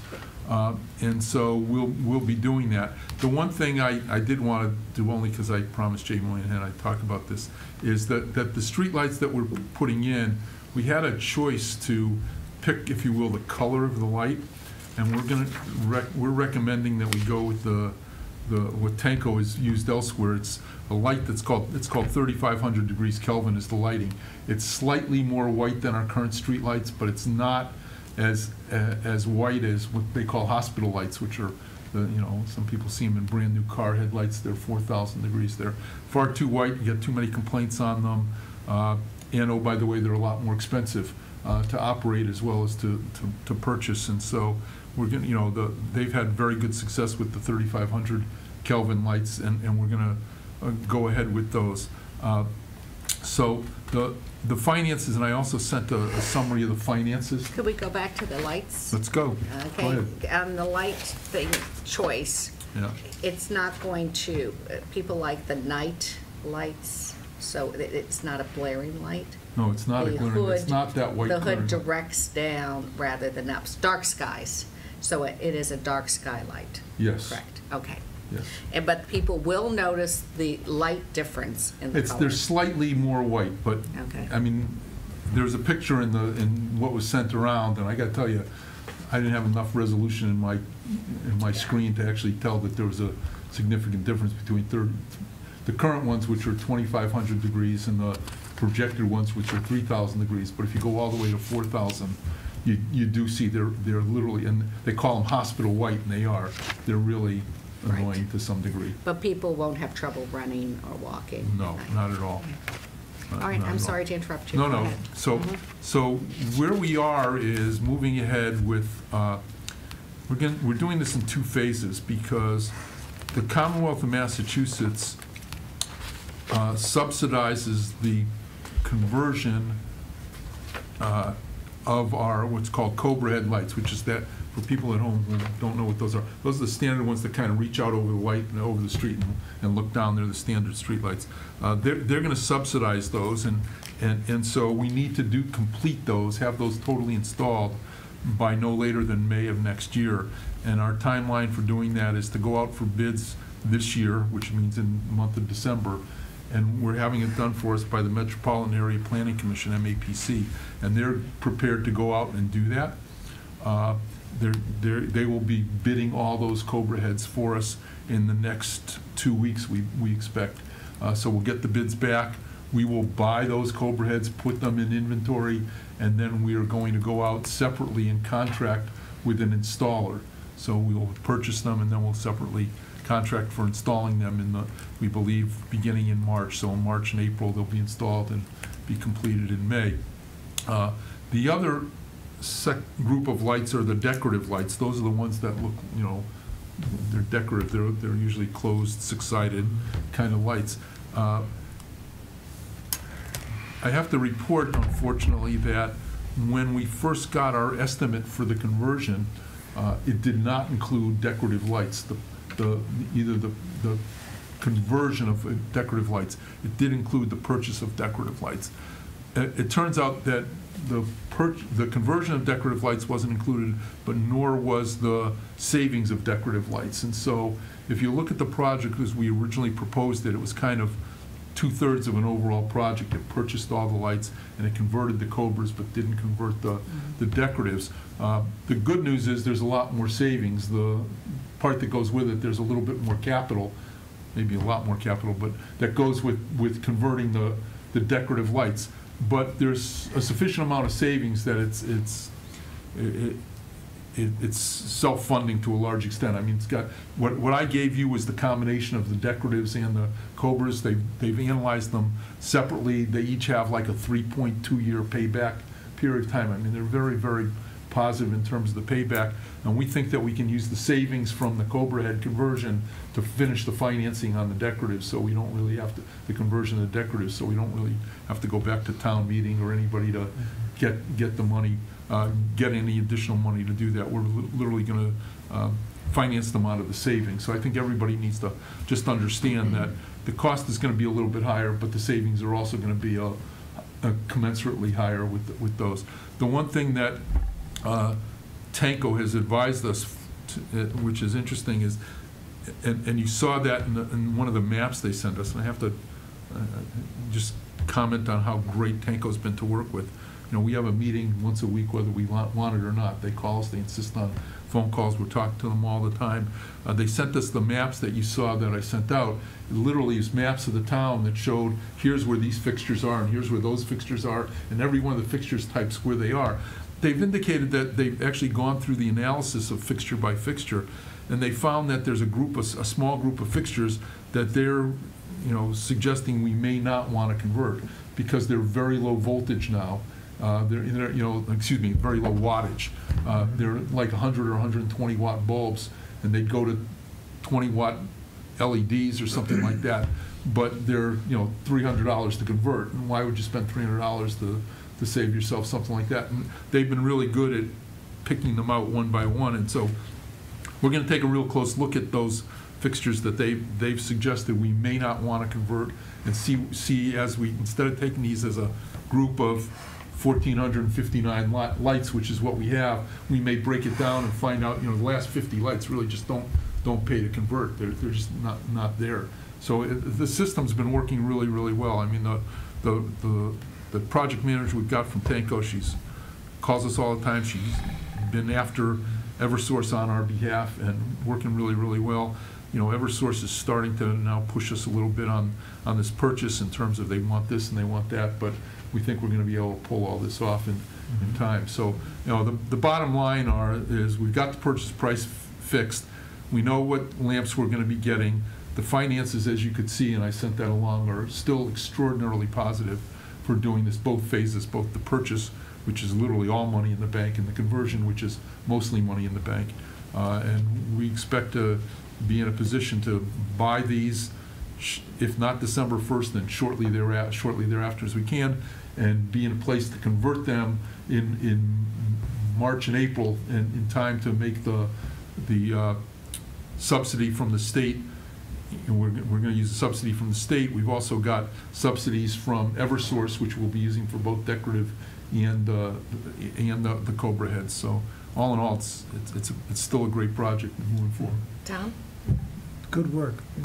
And but the only question I had is if we have everything in December, they're going up poles. I know people who, linemen, line women, who climb poles. We're not doing it until March. But couldn't they do it? They could do it in the winter. Well, yeah, but the problem is we've got to bid it. So we're buying them to get them and pay for them and get the rebate. Yeah. But then there's a separate contract with an installer. Okay. So and that contract won't go out until January, and it's the normal kind of town government speed of contracting for that. So, thank you. I mean, if we can do it in February, we'll do it just as soon as we can, but we're purposely separating it out. Okay, that makes sense. Thank you. What about Eversource? Are they dragging their feet? Are you having trouble with that? They're not really dragging their feet. I mean, they're really cooperative on the outside. On the inside, though, for example, they sent us this purchase price, $637,468, and we said we want an itemized inventory, and they said it's a total of 1,600 lights. Well, we only count 1,450 lights. Mm-hmm. So we said, what are the 1,450? And they said it's a total of 1,600 lights. Here's the price. Mm-hmm. I mean, we can argue with them. We're going to do that over the next week, but ultimately, the price isn't gonna go down. You know, we need to get this done. It pays for its, you know, you hate doing this, but, you know, in retrospect, we should have done this 10 years ago when the price was $430,000, not $630,000. So the answer is, are they dragging their feet? They're being Eversource. It's a large corporation. We're gonna resolve it, and Tanko's been kind of leading the charge on the inventory discrepancy. The one thing we are gonna do is we're gonna buy Cobra heads to the higher inventory because we have that actual count. What you don't want to do is not buy enough because we get such a great discount in the kickback. So we're going to buy based on our count. Kickback, you mean the rebate. Rebate. That's better than kickback. Excuse me. But you know, we're going to buy the Cobra heads based on the physical inventory we did with Real Term on Cobra heads. We've got an actual count. Okay, sounds good. What's that new car I saw in front of your house? That was the one you parked there. Any other questions for, okay. So I just want to make sure, Marie, that we're okay to go ahead now and order these lamps, right? Yes. We want to order them. Yeah. Yep. Lynn, you're ready? Yep. We're ready. Okay, so we'll pass that on to you. All right, now the next item we have down here is Richard requested this to be on the agenda. He's talking about new task force regarding senior housing and transportation. Did you want to give us a little background on your idea? Well, in full disclosure, Marie and I both have talked about it. I think you were talking about it from another angle. Yeah, from the tax ceiling task force. Right, from the tax ceiling task force. And, you know, I've mentioned it before, and there's been other members that have mentioned it. I think it's time that we accept the responsibility to do some long-range planning for the 20% of our population that is going to be here in the next 5 years, and they'll be senior citizens over the age of, I guess, 65. At this point, as I've mentioned several times at public meetings, there are no options or hardly any options available in this community for people to not only have a cadre of homes where you could have 2 people move into one home like you were talking about, or even 3 people, or to have suitable housing if they choose to get rid of their enormous ranchers and want to downsize. There's very, very few options in the town of Longmeadow. The waiting list, I think, at Emerson Road is 3 to 5 years right now. And there's no hopes of that going down because there's more people wanting than there are units available, and the actuarium tables with better health, it's slowing down the entire process. I envision something very similar to what we did with DPW. The DPW committee studied every single piece of property in this community in detail for the placement of the DPW facility. And it was kind of unreal how many parcels of property that they actually identified, you know, 4 and 5 acre parcels that I think a lot of us were unaware of. So a lot of that data as far as property availability has been done. What we have not done is had a group seriously look at the issue of aging in place and meeting the needs of our community, and maybe through surveys. There could be a variety of different pieces of information brought together. I personally know it is a need. I helped a lady find a new home in our town. It took 4 or 5 months because she wanted to downsize and got rid of a rancher. The end result is the new person bought her home and just put a $350,000 addition onto that home. So I think Tom was talking about the taxes, this, that, and the other. Well, that's a sizable increase in the tax revenue that's going to be coming into this town because of this person being able to relocate. And their mandatory requirement was relocation within the town of Longmeadow. And it's almost impossible to find reasonably updated housing for a single senior citizen. There's very few places that have been renovated or up to standard. We definitely have property in our town. There's 5 acres right down the road for sale. We could buy tomorrow. We have property that's still within our ownership that's yet to be developed. The water tower property, which has been talked about since I've been on the board as possibly as a senior community.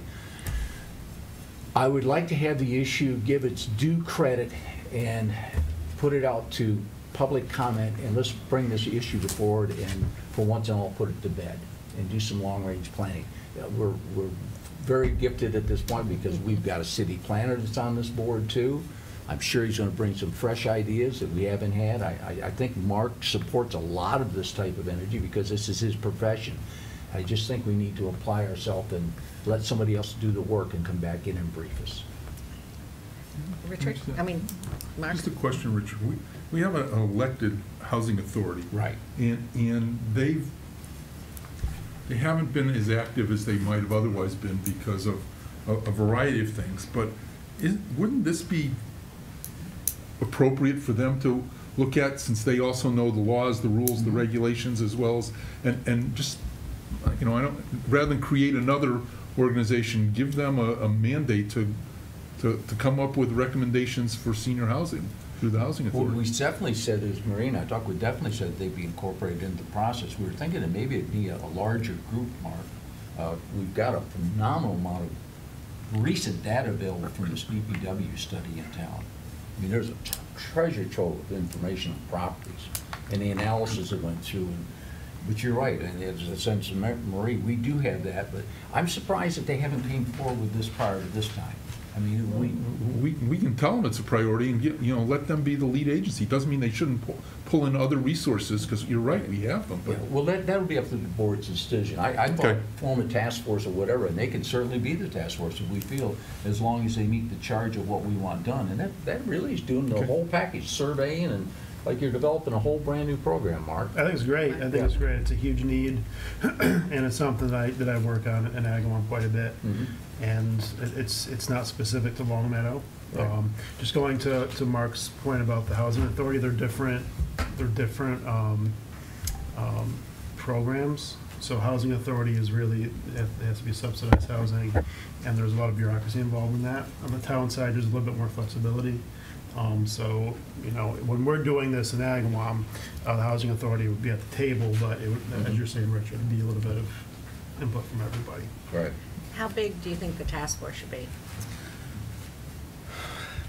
Personally, whenever you go over 9, it gets unwieldy, in my opinion. So I think 9 is probably as most as we want to be. How does everyone else feel about 9? I'm supportive. Mm-hmm. I don't have a clue what the right number is, but I think we need the right people on it, and that's why. Well, is there a consensus or a motion to form a committee, task force of 9 and advertise? Or do we want to reach out to various groups to join? How do we want to form this group? I'd love to get the housing authority here just to have them weigh in on where they think their role is and what they can, because they may say, yeah, we can put in 2 people from the housing authority or whatever it is and bring in 6. I mean, the housing authority only has 3 people on it, I believe, in the town of Longmeadow. It may only be 2. Well, I think Mark's point is good, and I wasn't going to mention, but their sole purpose in life is a little bit different than the issue that we're talking about. Correct. It's a valid issue, but it's a little different issue. Mm-hmm. And we have a little different, unique needs in our community than some of the other communities where they may have a stronger role and function. Yes. What do you think? You said 9. I agree. 9's a good-sized task force, because there's always a couple people can't make it to the meetings, Mm-hmm. as long as you have a quorum. You've been doing this in your town that you work for. Yeah, I'd be happy to participate. What is the thought on who should be at the table? You're going to want people from the town, obviously, and probably somebody from Emerson, somebody who's kind of in the business, I guess. I'm trying to think. Senior center.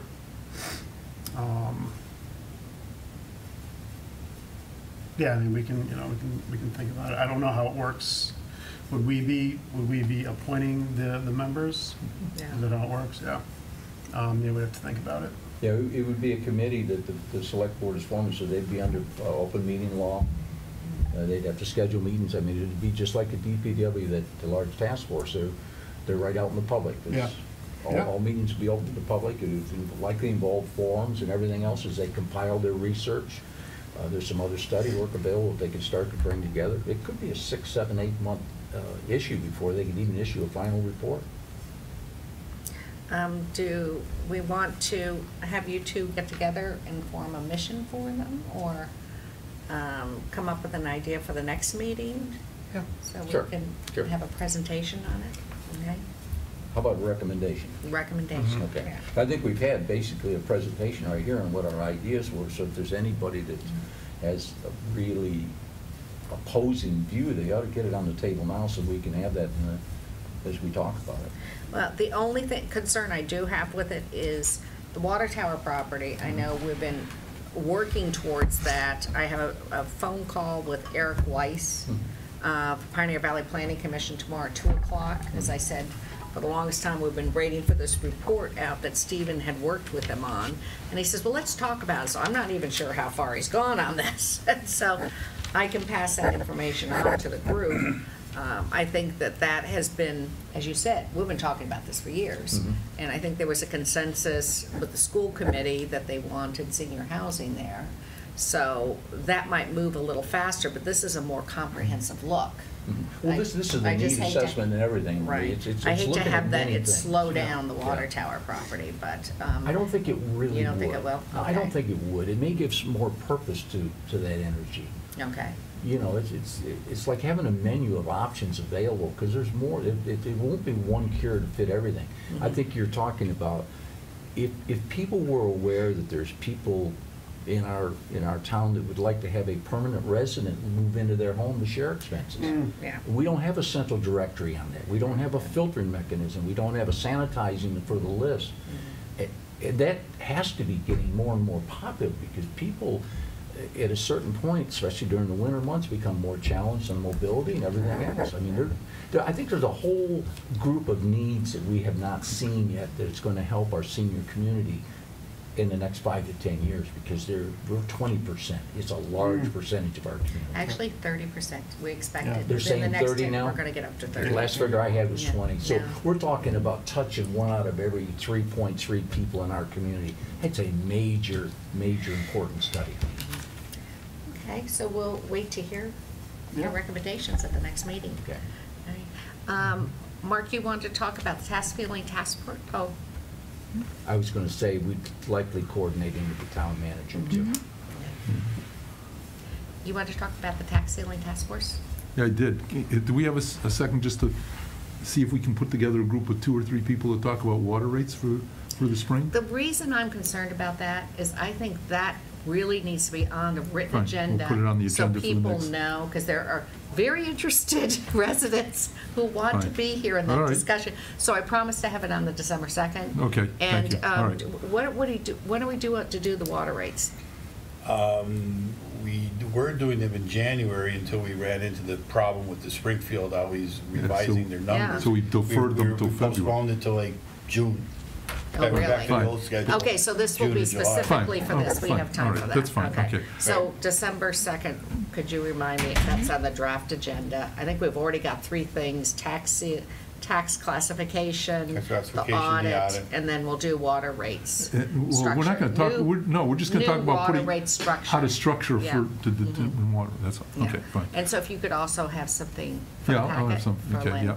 Yeah, just talk a little bit about the tax ceiling task force. So the task force met last week, and it was a pretty productive meeting. We got a lot of great input from Robin Frechette, and for people who don't know, Robin is the administrative aide for our state representative Brian Ash. And she had on the QT, I suspect, but maybe not, had the attorneys for the state house,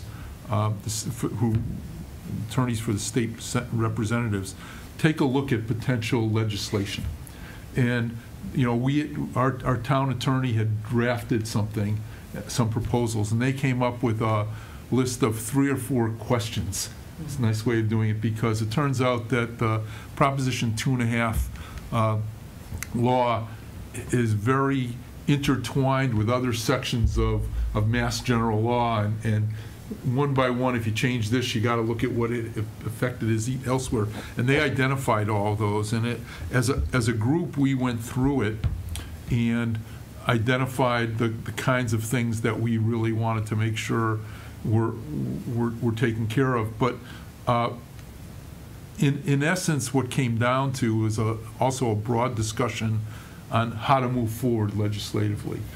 And the consensus of that group was that it ought to be by, or through the request of a home rule petition. And that really fell out of a convoluted system. For people who haven't been following it, there's a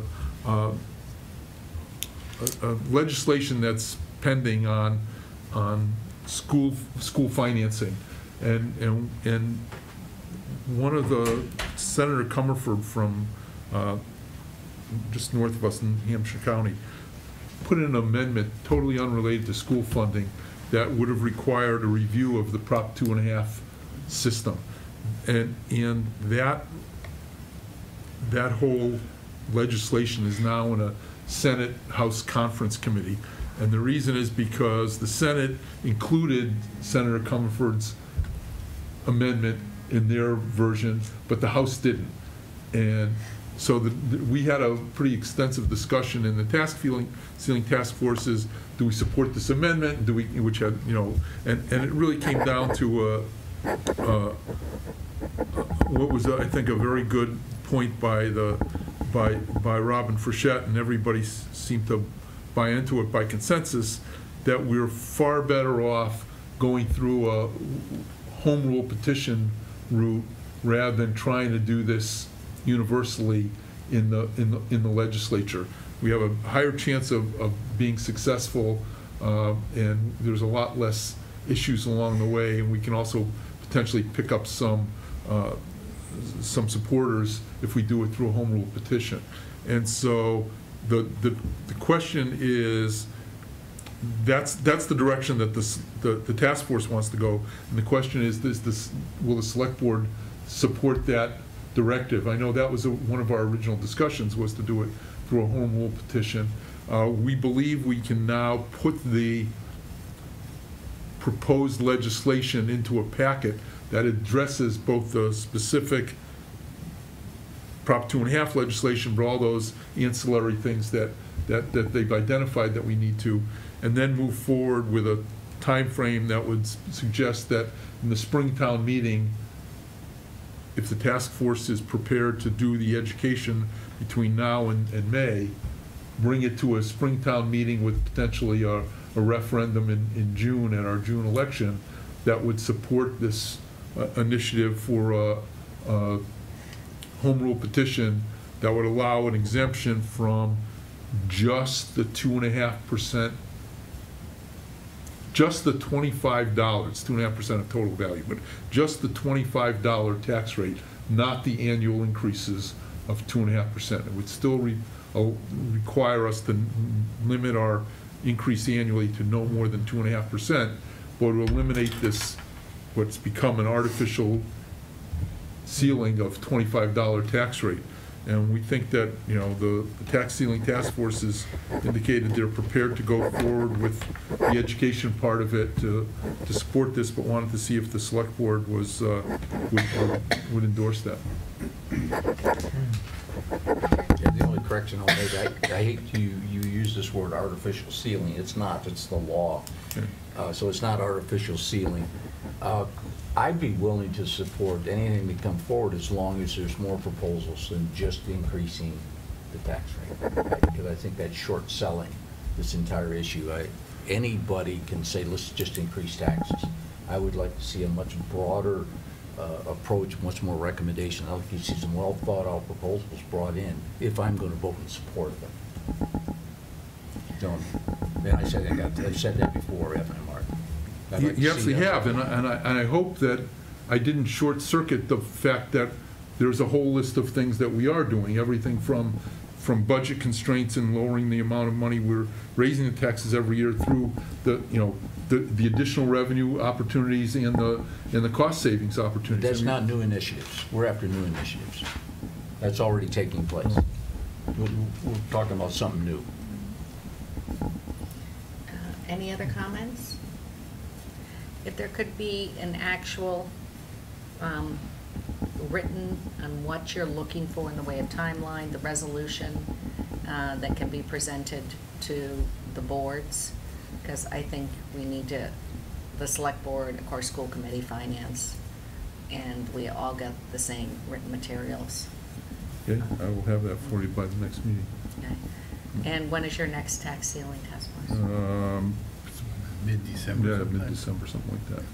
But you know, we've got I mean, we went through pretty thoroughly the legislative part of it, so we'll have some. Richard? Are you exploring anything besides the increase in taxes right now? Any new programs? Given what the issues that you said are already in place, the answer would be no, because they're already in place. That's what I thought. There's nothing new on the table except increase the tax rate. Okay, There's nothing new on the that's table. what I keep hearing, so I just want to make sure that's where we're at. I don't like smoking mirrors. Okay, all right, so we'll wait to get that. And if you could let me know when the next tax ceiling task force meeting Yeah. is. Yeah, I'd appreciate that. Okay, anything else from any other subcommittee reports? No? Okay, then I'm looking for a motion to adjourn. So moved. Is there a second? Second. All those in favor? No, it wasn't. Okay. must be Thank you very impressed. much for joining us. Lynn, is it December 2nd our next one? Yes. That's it? Okay, and we'll see you December 2nd. Thank you very much. Good night.